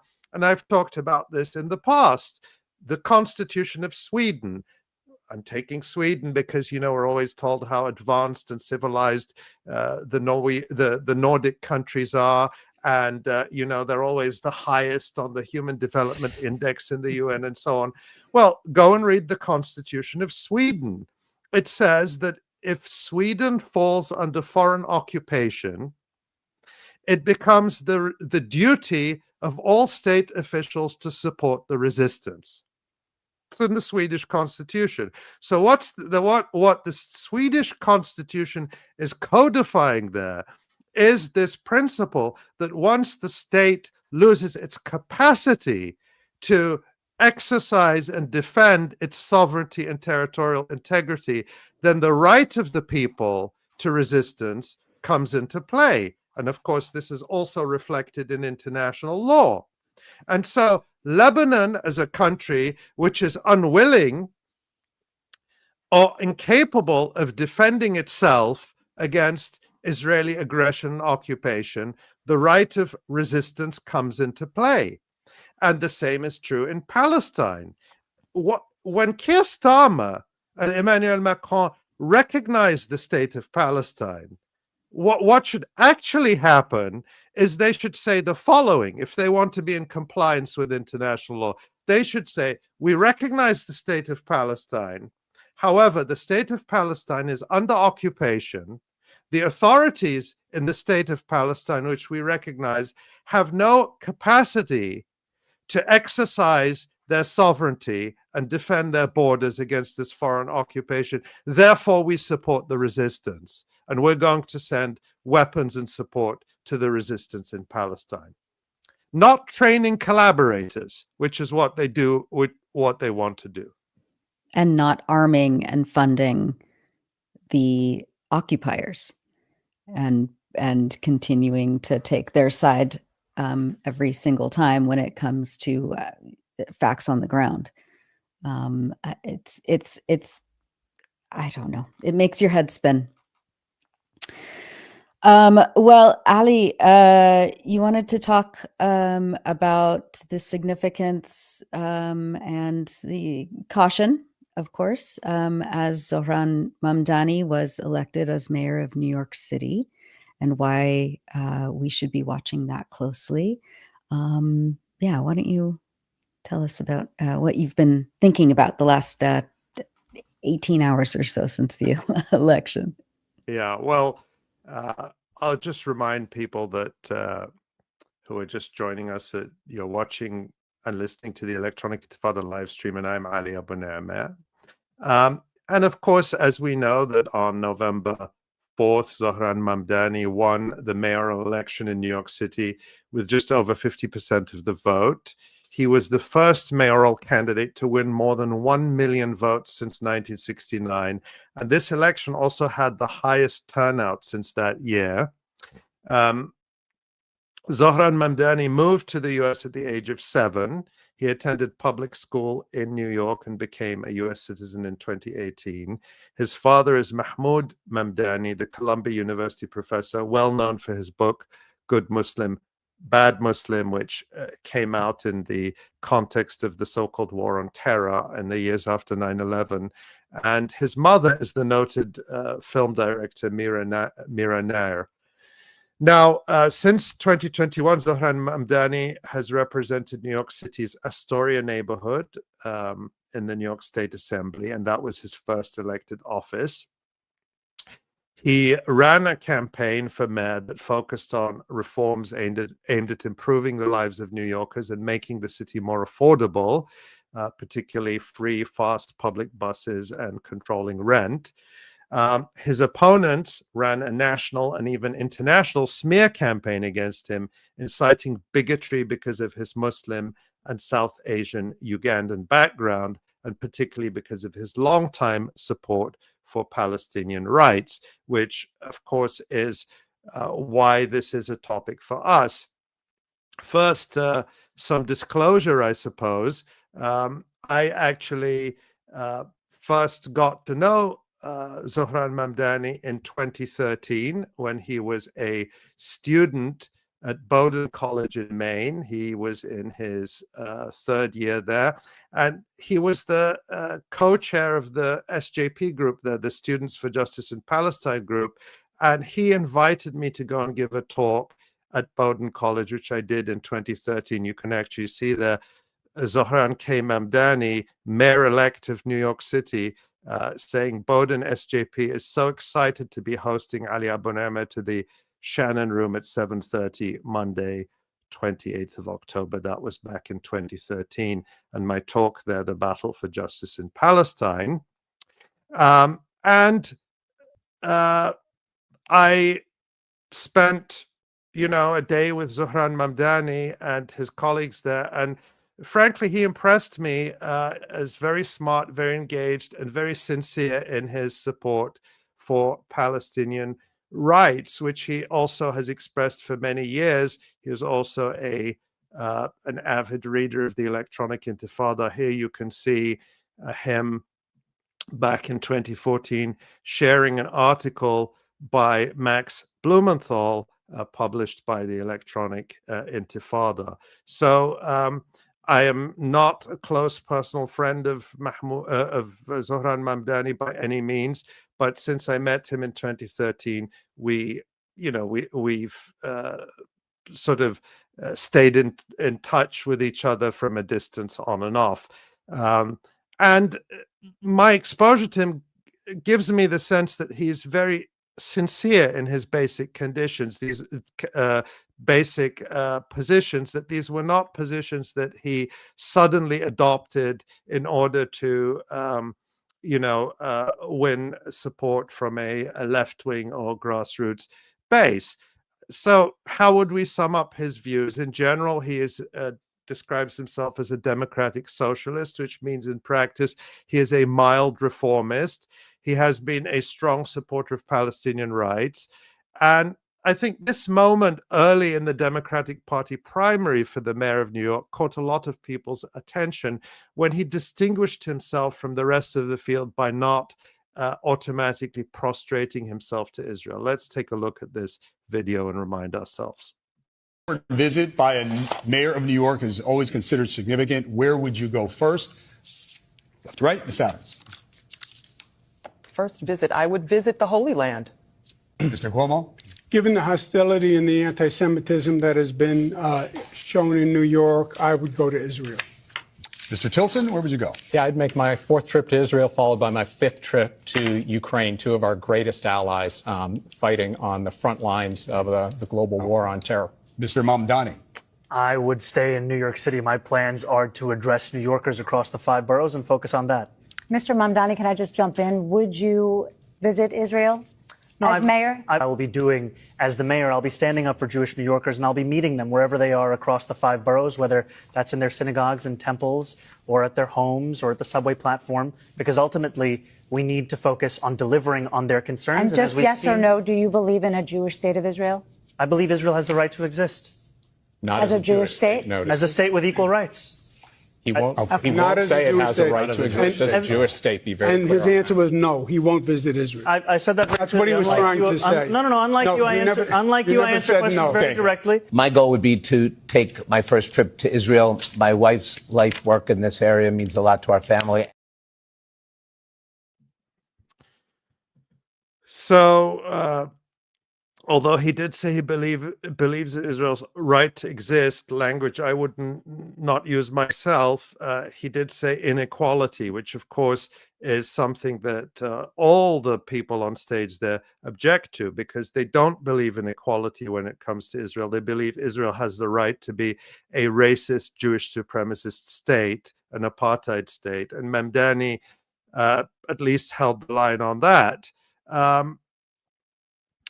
And he made some other pledges during the campaign that were very notable. For example, we can see the headline here. Mamdani, if elected mayor, pledges to order NYPD, that's the New York Police Department, to arrest Netanyahu. So he stuck to that position during the campaign. He also did not back down from calling Israel's mass slaughter in Gaza a genocide. However, he did make gestures towards supporters of Israel during the campaign, as we can see from this clip of him speaking on The View on October 1st. Let's look at that. Running for mayor of New York and not prime minister of Israel, but you've made inflammatory statements like calling Israel an apartheid state and questioning its right to exist as a Jewish state. Just this week, you were evasive with a reporter about condemning Hamas.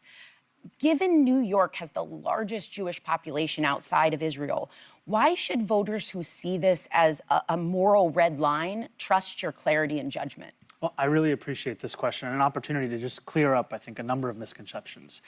First and foremost, you're right. I am running to be the mayor of the city, and this city will be the focus of my administration, ensuring that we make this a city everyone can afford and everyone knows that they belong to. And also, millions of New Yorkers, myself included, care deeply about what's happening in Israel and Palestine. And so to be very, very clear, of course I condemn Hamas. Of course I've called October 7th what it was, which is a horrific war crime. And of course, my belief in a universality in international law is also the same set of beliefs that have led me to describe what's happening in Gaza as a genocide. Because what we see...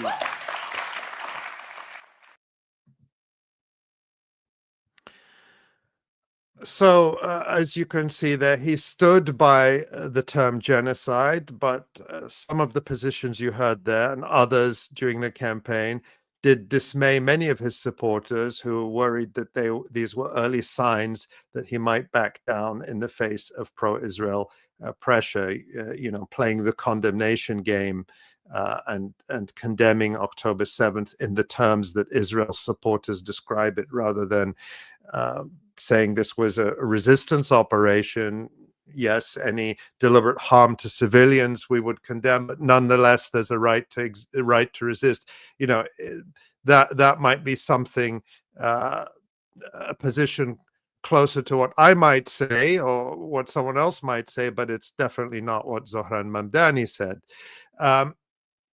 And so, this generates criticism.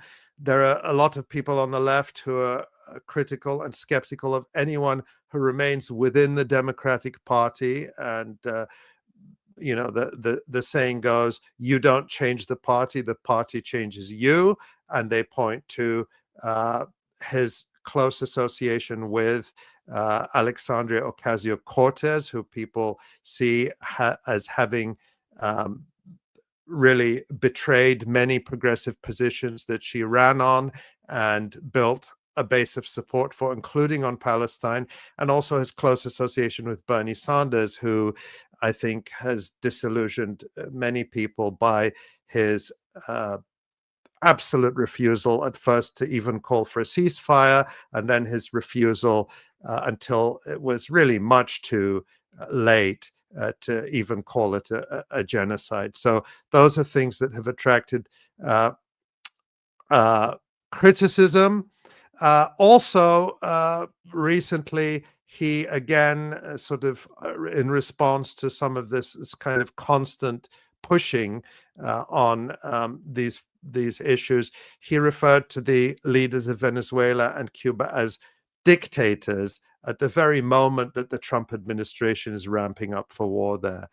He could have said nothing, but he chose to use that language, and that has certainly generated criticism of him from the left. But there's no doubt that Mamdani is well informed about the pro-Israel complicity of the city he is about to lead. And here he is speaking specifically about the New York Police Department. And this was, according to the label on the video, in 2023. We have to make clear that when the boot of the NYPD is on your neck, it's been laced by the IDF. So what he said there, just to repeat, we have to make clear that when the boot of the NYPD is on your neck, it's been laced by the IDF. And what he's referring to there is the fact that the NYPD has close ties to the Israeli military and police, including many exchange programs. And the NYPD even has a liaison office in Israel. And here's a story from the New York Post just a few days ago, quoting the outgoing head of that liaison office, Detective Charlie Ben Naim. And quote, it says, Ben Naim has been in charge of gathering intelligence, investigating events, and sharing information with the NYPD to keep the city safe since 2007, he told the Post last year. When the October 7, 2023 Hamas attacks happened, he was working with local authorities in Israel and sharing information with the NYPD, he said. Quote, whenever there's a terror attack in Israel, I respond to the scene, Ben Naim said after the terror attacks by Hamas in southern Israel. He then sends his assessment back to the department. The priority is to identify these trends and stop them before they have the potential to come to our city, he said. Now, this is particularly disturbing since the NYPD ran a massive secret spying and surveillance program against Arabs and Muslims, even beyond the borders of NYC, in New Jersey, a state where it has no jurisdiction, after 9/11, as the Associated Press revealed in a series of investigative reports for which its team of reporters won a number of Pulitzer Prizes. This was back around 2011, 2012, detailing this massive surveillance of mosques, of businesses, of just people who look, based on racial profiling. One New York police official even confirmed to the Associated Press that the NYPD spying program was modeled on how Israeli authorities spy on Palestinians in the occupied West Bank. So that's the NYPD. And a big concession that Mamdani has already made is agreeing to keep Jennifer Tisch on as the NYPD police commissioner. Tisch comes from an extremely wealthy, powerful pro-Israel family. And of course, the NYPD played a key role in crushing the Palestine Solidarity encampment at Columbia University and other colleges in New York City over the last 2 years. So the NYPD is an extremely powerful and largely unaccountable force. And basically, even though the mayor is sort of nominally in charge, it is a power unto itself. It is, as often noted, larger than the militaries of many countries and has a larger budget than the militaries of many countries. So I suppose some people would argue that this is a pragmatic choice because the NYPD can ruin a mayor's tenure if they choose to, because they are basically unaccountable. But that is the reality. So what could Mamdani do as mayor? I think it's important to remember that he's the mayor of New York City, or he's going to be as of January 1st. So it's unrealistic to expect too much. There are things he could do. For example, perhaps end New York Police Department involvement with Israel. He could end New York City's purchasing of Israel bonds. In fact, the current city controller did not renew a $39 million investment in Israel bonds when they matured in 2023. And Mamdani has said he will maintain that policy. In other words, he says New York City will not purchase Israel bonds anymore. And there is a battle shaping up over hundreds of millions of dollars of city pension funds, which are invested in Israel. That's another area where the mayor could conceivably act. And he could end city involvement or concessions towards Israeli institutions in New York, like Technion, the Israeli university that's deeply involved in weapons development and oppression of Palestinians. In fact, Mamdani has said he will look at Cornell University's partnership with Technion, which uses city-owned land in New York City when he becomes mayor. All that said, whatever Mamdani may or may not do, whether he holds the line or makes more concessions, you know, what's the meaning of his victory, aside from the direct implications for New York City, aside from what we think about Mamdani as a person or his intentions? And I think there's a few conclusions to draw from here. It is a massive repudiation by voters of the pro-Israel establishment. Billionaires, Donald Trump, the Israeli government and its lobby all lined up against him with an unprecedented smear and hate campaign. It failed. He won more than 50% of the votes on a record turnout. That sends a broader message nationally and internationally. I think it exposes the battle within the Democratic Party over Israel. We've talked about in previous weeks, we've talked about how support for Israel in the base of the Democratic Party, in other words, the voters, is in single digits. But this is not reflected in the leadership, the sort of aging establishment in the Democratic Party that refuses to let go of power and refused to endorse Mamdani for the most part, but he still won. And this does reflect the profound shifts in public opinion we've been talking about and the loss of support for Israel across the board. And I think significantly, it reflects the failure of tried and tested strategies of racist fear-mongering and hatred, especially targeting Muslims, that have been really both Democratic and Republican plays for decades, particularly since after 9/11. So what's likely to come next? I think an important lesson here, and one I really hope that Zohran Mamdani will take on board, is that his more conciliatory tone and comments during the election, some of the things we heard just in the last few minutes, they did absolutely nothing to appease his critics, which is not surprising since all of their attacks are in bad faith.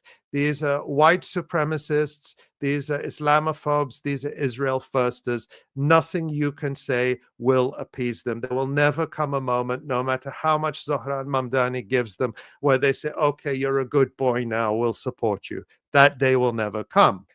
Here, for example, is an editorial in the Washington Post just the day before the election. The headline there, Zohran Mamdani's success is a warning. And there's this one line in the in this staff editorial from the Washington Post that says, quote, Mamdani,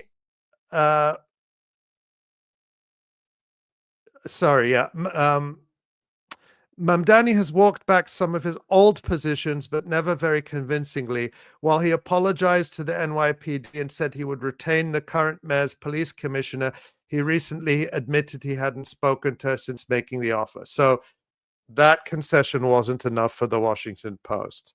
And then they say, and while he no longer defends eliminationist rhetoric about Jews, he remains fixated with Israel.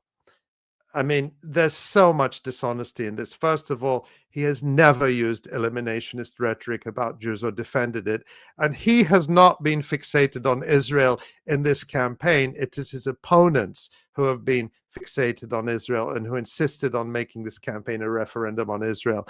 And the absolute lie about him engaging in or defending eliminationist rhetoric about Jews is exposed by none other than the Times of Israel. Take a look at this article in the Times of Israel, which was published after he won.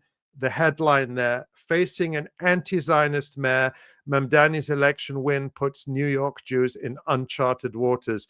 Now, this is a story designed to feed the scaremongering. But even here, the Times of Israel has to admit, quote, his condemnations are solely aimed at Israel and Zionism, not at Jews or Judaism.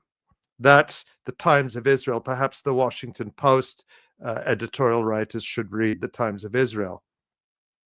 I think it's also notable, according to CNN's exit poll, that Mamdani garnered 33% of Jewish votes in New York City, while his main opponent, Andrew Cuomo, who is backed by the Democratic Party establishment and by Donald Trump, got 63% of the Jewish vote. I think the fact that 1/3 of Jewish voters opted for Mamdani is significant, given the enormous smear campaign aimed at painting him as a mortal danger to Jews. And there were all these scare stories that if Mamdani wins, Jews are going to flee New York and this kind of thing. I think all obvious nonsense. This caught my eye, this tweet from the academic Shibli Telhami. He says, and I think this is really some astute observations. He says, deep down, Israeli leaders likely know that Mamdani won not despite his support for Palestinian rights, but partly because of it. And Shibli Telhami points to this tweet from Israeli official or former official Gilad Erdan. He is a former senior minister in the Netanyahu government. Is also the until recently the Israeli ambassador to the US, and then before that the United Nations. And what Gilad Erdan wrote, and this is very, I'll say why I think this is so important. He says, the mayor of New York is Zohran Mamdani. It's crucial to internalize this. An Israel hater who sees us as an apartheid state, who perpetrates genocide and does not recognize Israel as a Jewish state, was elected tonight to lead the most important city in the world, home to the largest number of Jews outside Israel. This is a dark day, a sad day for everyone who understands the immense importance of the alliance with the United States and is anxious about its future. Because what happened in New York could happen next across the entire United States, including in Congress and the White House. This is a huge warning sign, and Israel must wake up and implement a comprehensive plan to rebrand ourselves in the United States, a plan that will foster broad and deep connections with the younger generation and minority communities in the United States. So there's a lot packed into this tweet by Gilad Erdan. Why do I think it's significant coming from him? Because one of his positions about a decade ago, Gilad Erdan was Minister for Strategic Affairs in Israel. And his job was to fight the boycott, divestment, and sanctions movement, particularly in the United States. And his job was to do precisely what he claimed Israel needs to do now, which was to rebrand it and to build support among minority, what he says, broad and deep connections with the younger generation and minority communities in the US. And he miserably failed at that, because the understanding that Israeli leaders still have is they look at it and they say, there's nothing wrong with what we're doing. It's just that we're bad at public relations, we're bad at marketing, and if we hire a better PR firm, then no one will have a problem with Israel. They can't internalize the reality that people are revolted and revulsed by what Israel does, and no more so than in the past 2 years with this genocide. But one of the things that Gilad Erdan used to point out when he was Minister of Strategic Affairs more than a decade ago is that we have to stop the rot now, particularly on college campuses, because the students now who are in Students for Justice in Palestine or exposed to Palestine activism on campus, they are going to be the mayors, the members of Congress, the secretaries of state, the leaders of media organizations in the future, maybe even the president. And so Zohran Mamdani's rise, again, this is regardless of what you personally think about, he said this or he said that or what he's going to do.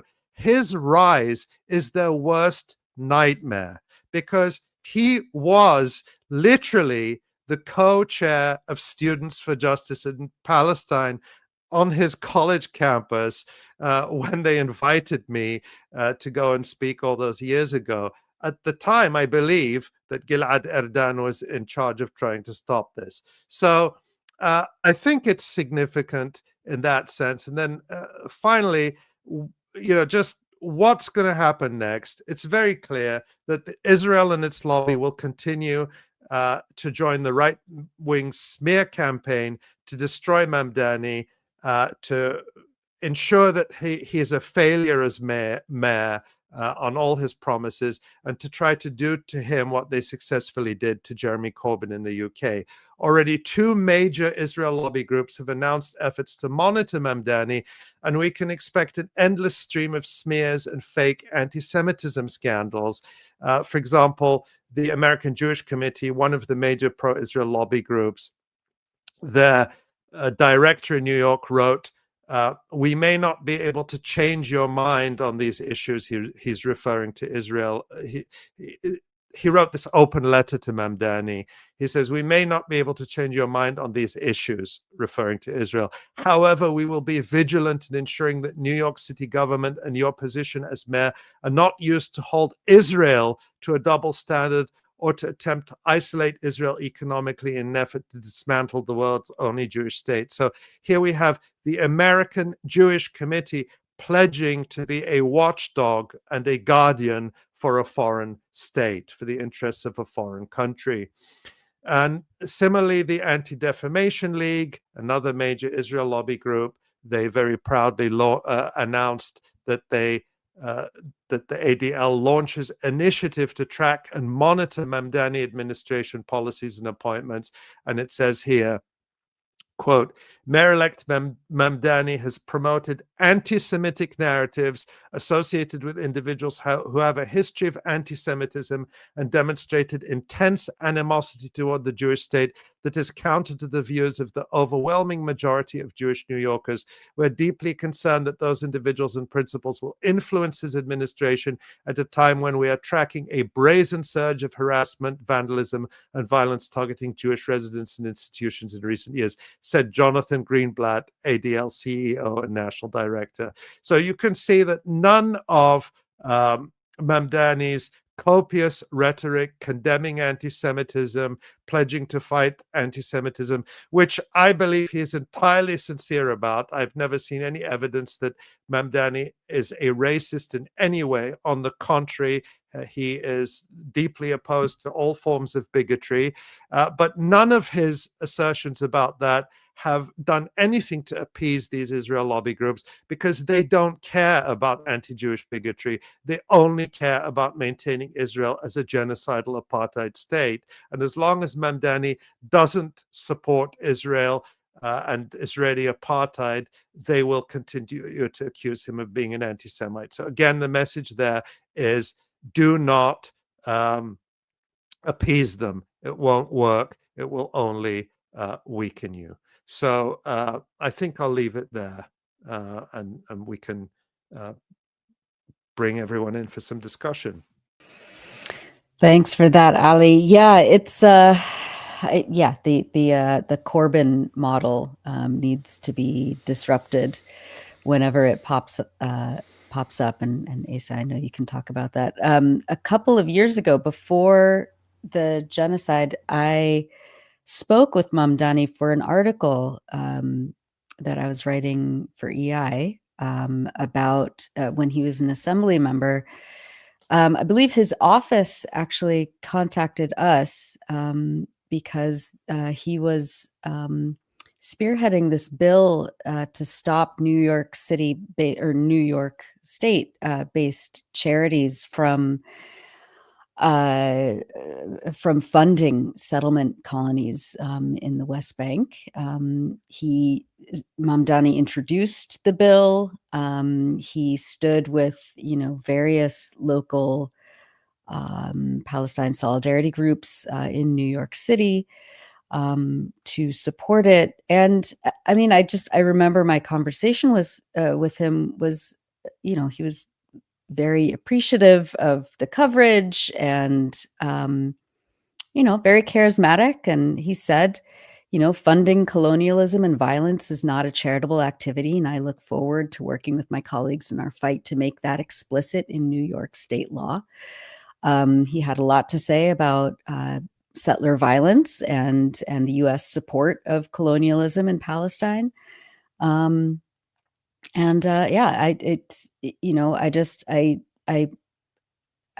am, like all of us, cautious, because whenever someone, is elevated to that level in politics, especially, given a blessing by, of course, Barack Obama in recent weeks, and of course, by AOC and Bernie Sanders, as you mentioned. We have to kind of double down on our caution. But I guess it remains to be seen whether his values that he says he grew up with, and especially as a member of SJP and someone who's been working, to make New York City a less racist place. I don't know. I mean, we can be optimistic, maybe. Yeah, well, I mean, the bigger question is like, how much power does the mayor of New York really have? I'm not suggesting this is not an important and powerful position. It certainly is. Yeah. But, even on the key pledges he made that he focused on, which is affordability and housing, it's going to be really difficult for him, if not impossible, to fulfill those pledges because, the property barons of New York will not want that. They will not want limits on luxury development. They will not want controls on rent. They will not want initiatives that support really affordable housing or social housing for people. So he's going to face tremendous opposition, and probably not primarily because of his views on Palestine. So he's going to be under tremendous pressure to surrender on really those key promises, and if he doesn't give in, they will do everything to break him. So it's really a huge challenge that he's facing. Yeah, and it is, the MO of the Democratic Party to platform real progressives, people who start off, as real leftists. And even call themselves socialists, and then wear them down into, faint shadows of what they were, in order to toe the Democratic Party line. And, we've seen those tactics over and over again. I don't have a lot of faith in it this time. But my ears remain open. And the view you're giving, Nora, is one that a lot of people share. They are deeply skeptical, if not outright hostile to the Democratic Party because of what it's done, for all the what reasons it stands for very good reasons. Yeah. I mean, the fact that that Kamala Harris and Joe Biden were in charge of this genocide for the first year, and this may not matter in the end because ultimately, how much power does an individual have? It may not matter in the end, but to be fair to Zohran Mamdani, I think he's different from some of the other figures you've talked about on a personal level, whether it's Bernie Sanders or Barack Obama, who is seen as the great betrayer, and AOC, in that Zohran Mamdani has a very long and very explicit and very detailed commitment to supporting Palestinian rights that none of them had. I mean, Bernie Sanders, yes, he's been critical on Israel for many years, but within very strict liberal Zionist limits. And we saw during the first, until very recently, he wouldn't call this a genocide. He wouldn't call for a ceasefire. AOC had gained attention and support for making statements about Palestine when she was running, but then as soon as she was pressured, she said, "Oh, I don't really know enough about it. I need to learn more." It will be so. There's two aspects to this. One, I think Mamdani's commitment is deeper and longer, and because he has a long record of stating these positions, it's much harder for him to turn on them. And that is a new element here. And what that does in terms of shaping discussion within and beyond the Democratic Party will be interesting to see. Will this embolden more candidates to say some of the things which they may think already, given the shift in opinion in this country, but don't dare to say? In other words, while not having, again, this is the mayor of New York. It's not the president of the United States. It's not,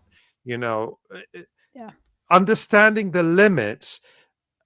I think we have to be at least open to unexpected consequences from this, unintended consequences, even if Mamdani disappoints people on A, B, C, and D. Which he will, because he's a politician. Politicians are politicians. No matter how much you like them personally, they're still politicians. You have to remember that. Yeah. But still, this is both this is the consequence of the opening of space that has accelerated because of the genocide in Gaza. And at the same time, it will have consequences of their own. And we just need to be attentive to that and not just think we know in advance, it doesn't mean anything because of this, and this, or it means everything. We don't know. Things are changing. People are skeptical because they say things are the same because they've always been the same.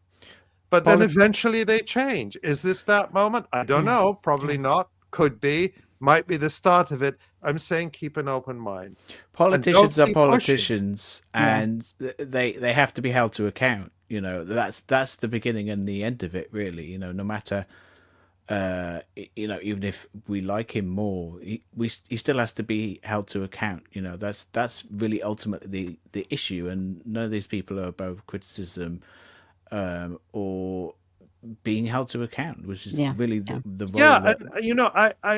I believe in that too. That's why what I've laid out and some of the things I've said on social media have been critical or just honest, just saying the positions that of Zohran Mamdani that I don't agree with, that people have criticized, and I think with justification in many cases. Doesn't mean I don't like him. I personally like him. I can't say I don't like. I liked him the day I met him, and I've liked him ever since. But I will hold him accountable. I will hold him accountable because this is not about personal loyalty to any individual or to any politician. This is about fundamental, basic principles that we have to defend. Yeah, and we're not like the New York Times. We're not going to, kiss ass of any politician who gives us, some attention or even praise. We're not seeking access, and trying to cement our access to the halls of power. We wouldn't do that. Although I would say, Zohran Mamdani, come on the Electronic Intifada live stream. I don't know. we would be happy to talk to you. If I could advise Zohran Mamdani, what I would say is don't rest on your laurels. Like, don't think that you've become, because you've won this victory, and it is a very significant victory. Don't underestimate the ability of the pro-Israel lobby in particular to make your life difficult. I think that is really should be the lesson of Jeremy Corbyn, of the failure of Jeremy Corbyn to become the Prime Minister. When he won the victory that he did back in 2015 of becoming the leader of the opposition, becoming the leader of the Labour Party, it's easy to forget now what a massive victory that was. It was incredibly significant. And yet, Jeremy Corbyn did similar things to what Zohran is doing now in embracing this police commissioner who acted for the crackdown against the student protests. He's now embracing her and keeping her on Jeremy Corbyn did very similar things at the beginning of his term as leader of the opposition, and he made his entire shadow cabinet out of the right wing of the Labour Party, because he said he didn't bring his own people on at first. He didn't bring on Diane Abbott and John McDonnell and all those people on the left of the Labour Party. He brought on the right wing of the Labour Party because he was trying to embrace them and to disprove the scare stories about him. And he was trying to say that, oh, we're a broad church of the Labour Party, and he actually meant it. Well, his enemies weren't acting in good faith. No, they and so there's a real danger that Zoran could fall in the same trap. And actually, the police commissioner, Zoran's saying he's going to keep her on. Will she want to stay on? I don't know. I mean, I don't know enough about New York politics to say that. She may want to stay on, but there is certainly a possibility that the people he tries to embrace like this will actually quit on him and kind of backstab him, because that's what happened to Corbyn with his right-wing shadow cabinet. They conspired, backed by the pro-Israel lobby. They conspired against him, and they all quit in succession to kind of engineer this crisis against him in 2016, which led to a second leadership campaign against him. So, there's a lot of lessons there to be learned, which I don't think enough people are really taking on board. It remains to be seen. But yeah, we'll be watching. All the lessons apply, and we will be watching. Exactly. I just think it's too simplistic for people to say, oh, none of this matters. It's significant that people voted for someone they understood to be calling what Israel is doing a genocide. So let's not forget. Let's not make this. I mean, I say this after I just spent all that time talking about Mamdani. Let's not make this about just Mamdani. This is about the people who voted and the message they sent. And I think that, when a vote is a pretty blunt instrument, you can't say you vote for a candidate. You're saying, well, I agree with you. Can't split your vote 1,000 ways and say, well, I'm voting for this part, not for that. It's a yes or no with a candidate. And I think this was a resounding yes to somebody who was expressing in very human terms the horror that so many people feel at this genocide. And that's not a small thing. No. And it's not a small thing. It's always delicious to watch the Zionist, communities crash out over somebody who doesn't capitulate to their pressure, isn't one of those mayors that just, robotically said, my first trip will be to the Holy Land or, to Israel. And that's what they expected. That's what they paid for. And when Zoran said, in that clip that you played, well, I'm going to stay here in New York because I want to be the mayor of this city. I think that was the beginning of the great Zionist crash out over him. And it's been honestly, pretty fun to see them, tripping over themselves and trying to understand where they went wrong.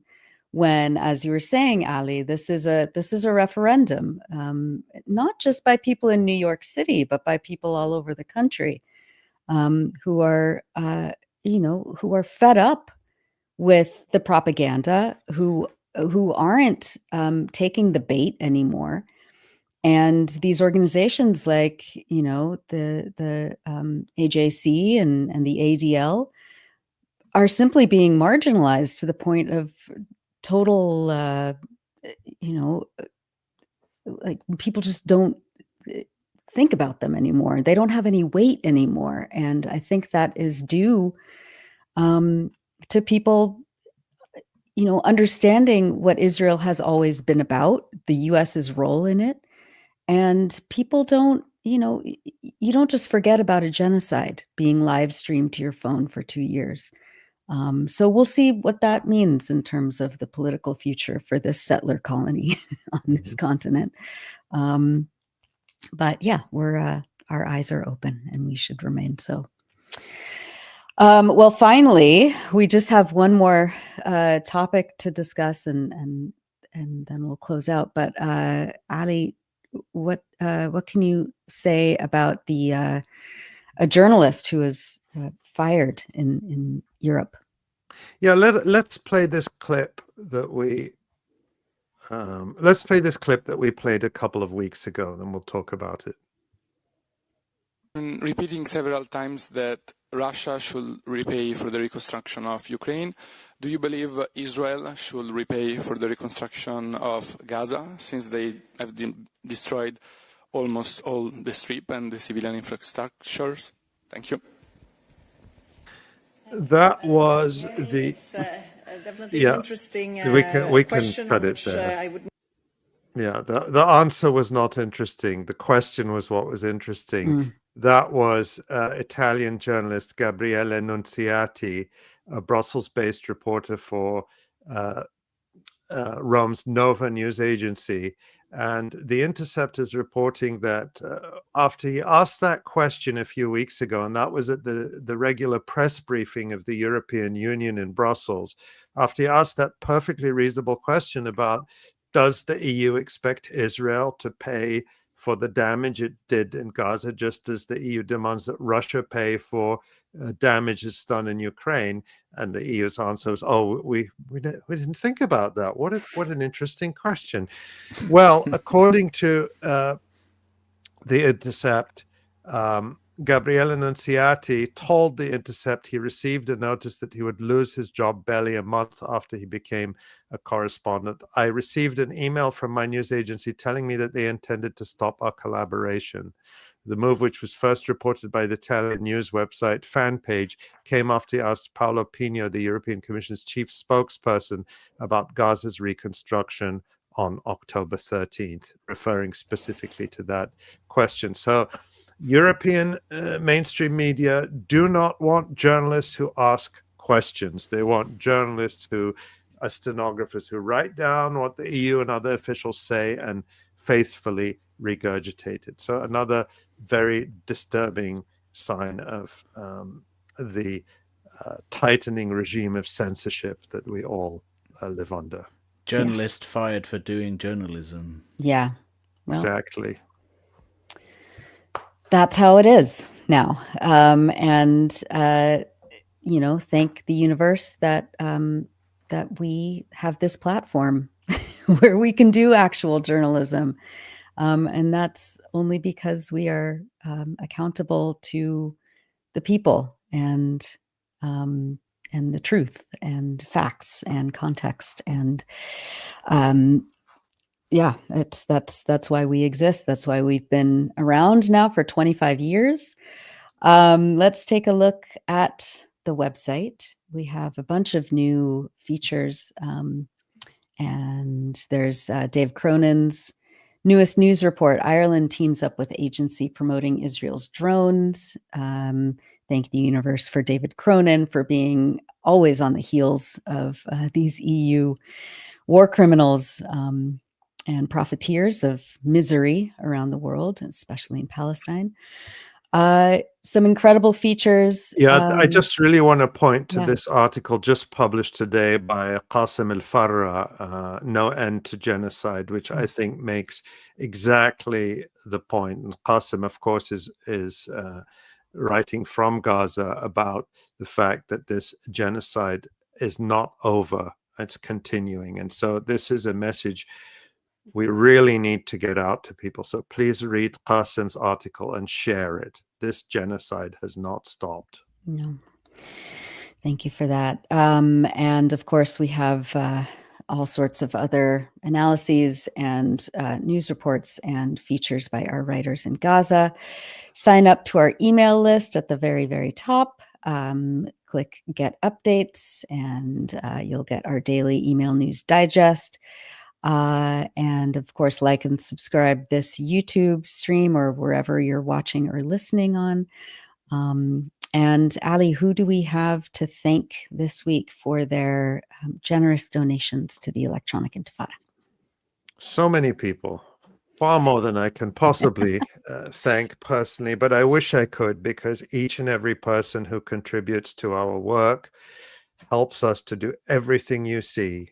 This show from beginning to end, and all the preparation that goes in beforehand, all week long. We're working around the clock all week to bring you these 3 hours each week, which are then seen by tens, hundreds of thousands of people, because we make this show into different segments that go out on multiple platforms. So we reach a huge audience, and that's thanks to you. Of course, all the reporting we do on the website, the reportage and personal accounts from people in Gaza right now, as well as all of the other analysis that we publish on the website, is thanks to you. And a few of the people who've made this possible, I'm just going to name a few: Vincent, Bart, Hill, Laurie, Michelle, Tatiana,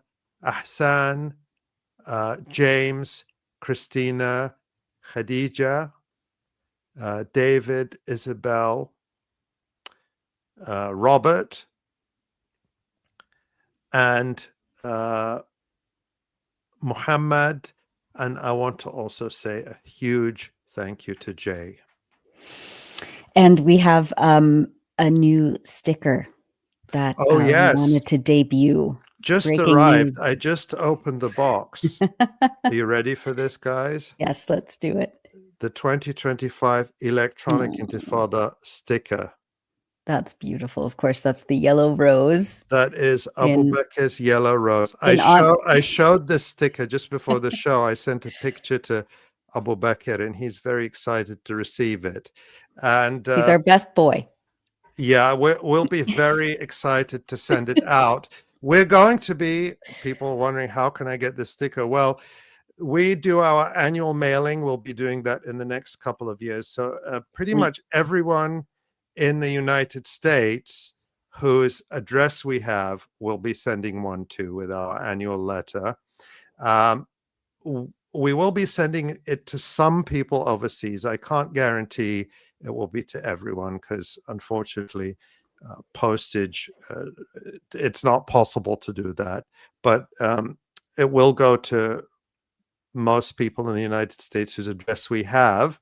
And if you go and make a donation now and you give us your address, this is not a pitch, I'm just telling you how it's done, and you give us your address, then we will try to make sure you're included in our annual mailing, and you'll get your yellow rose of Gaza, Rose of Hope sticker inspired by the one and only Abu Bakr Abed, and that's this year's Electronic Intifada sticker. I'm going to put it actually up here on my bookshelf.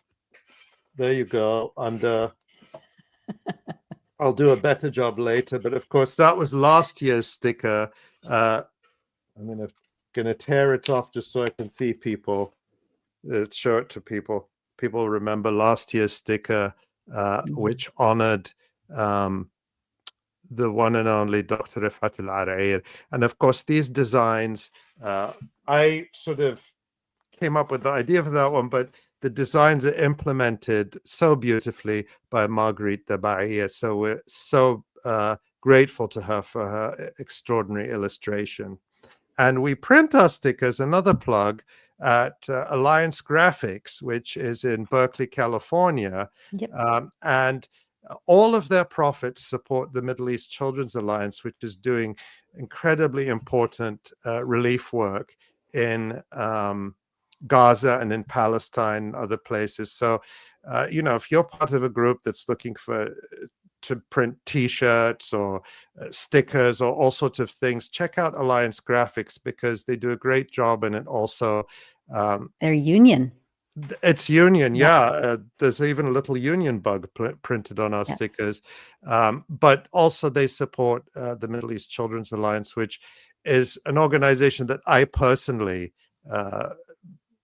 cherish and support myself. Me too. Yeah, if it wasn't for Mecca, I would be in a different place in my life. That's for sure. So thank you to everyone who's donated. Again, there's the Donate Now link at the very top.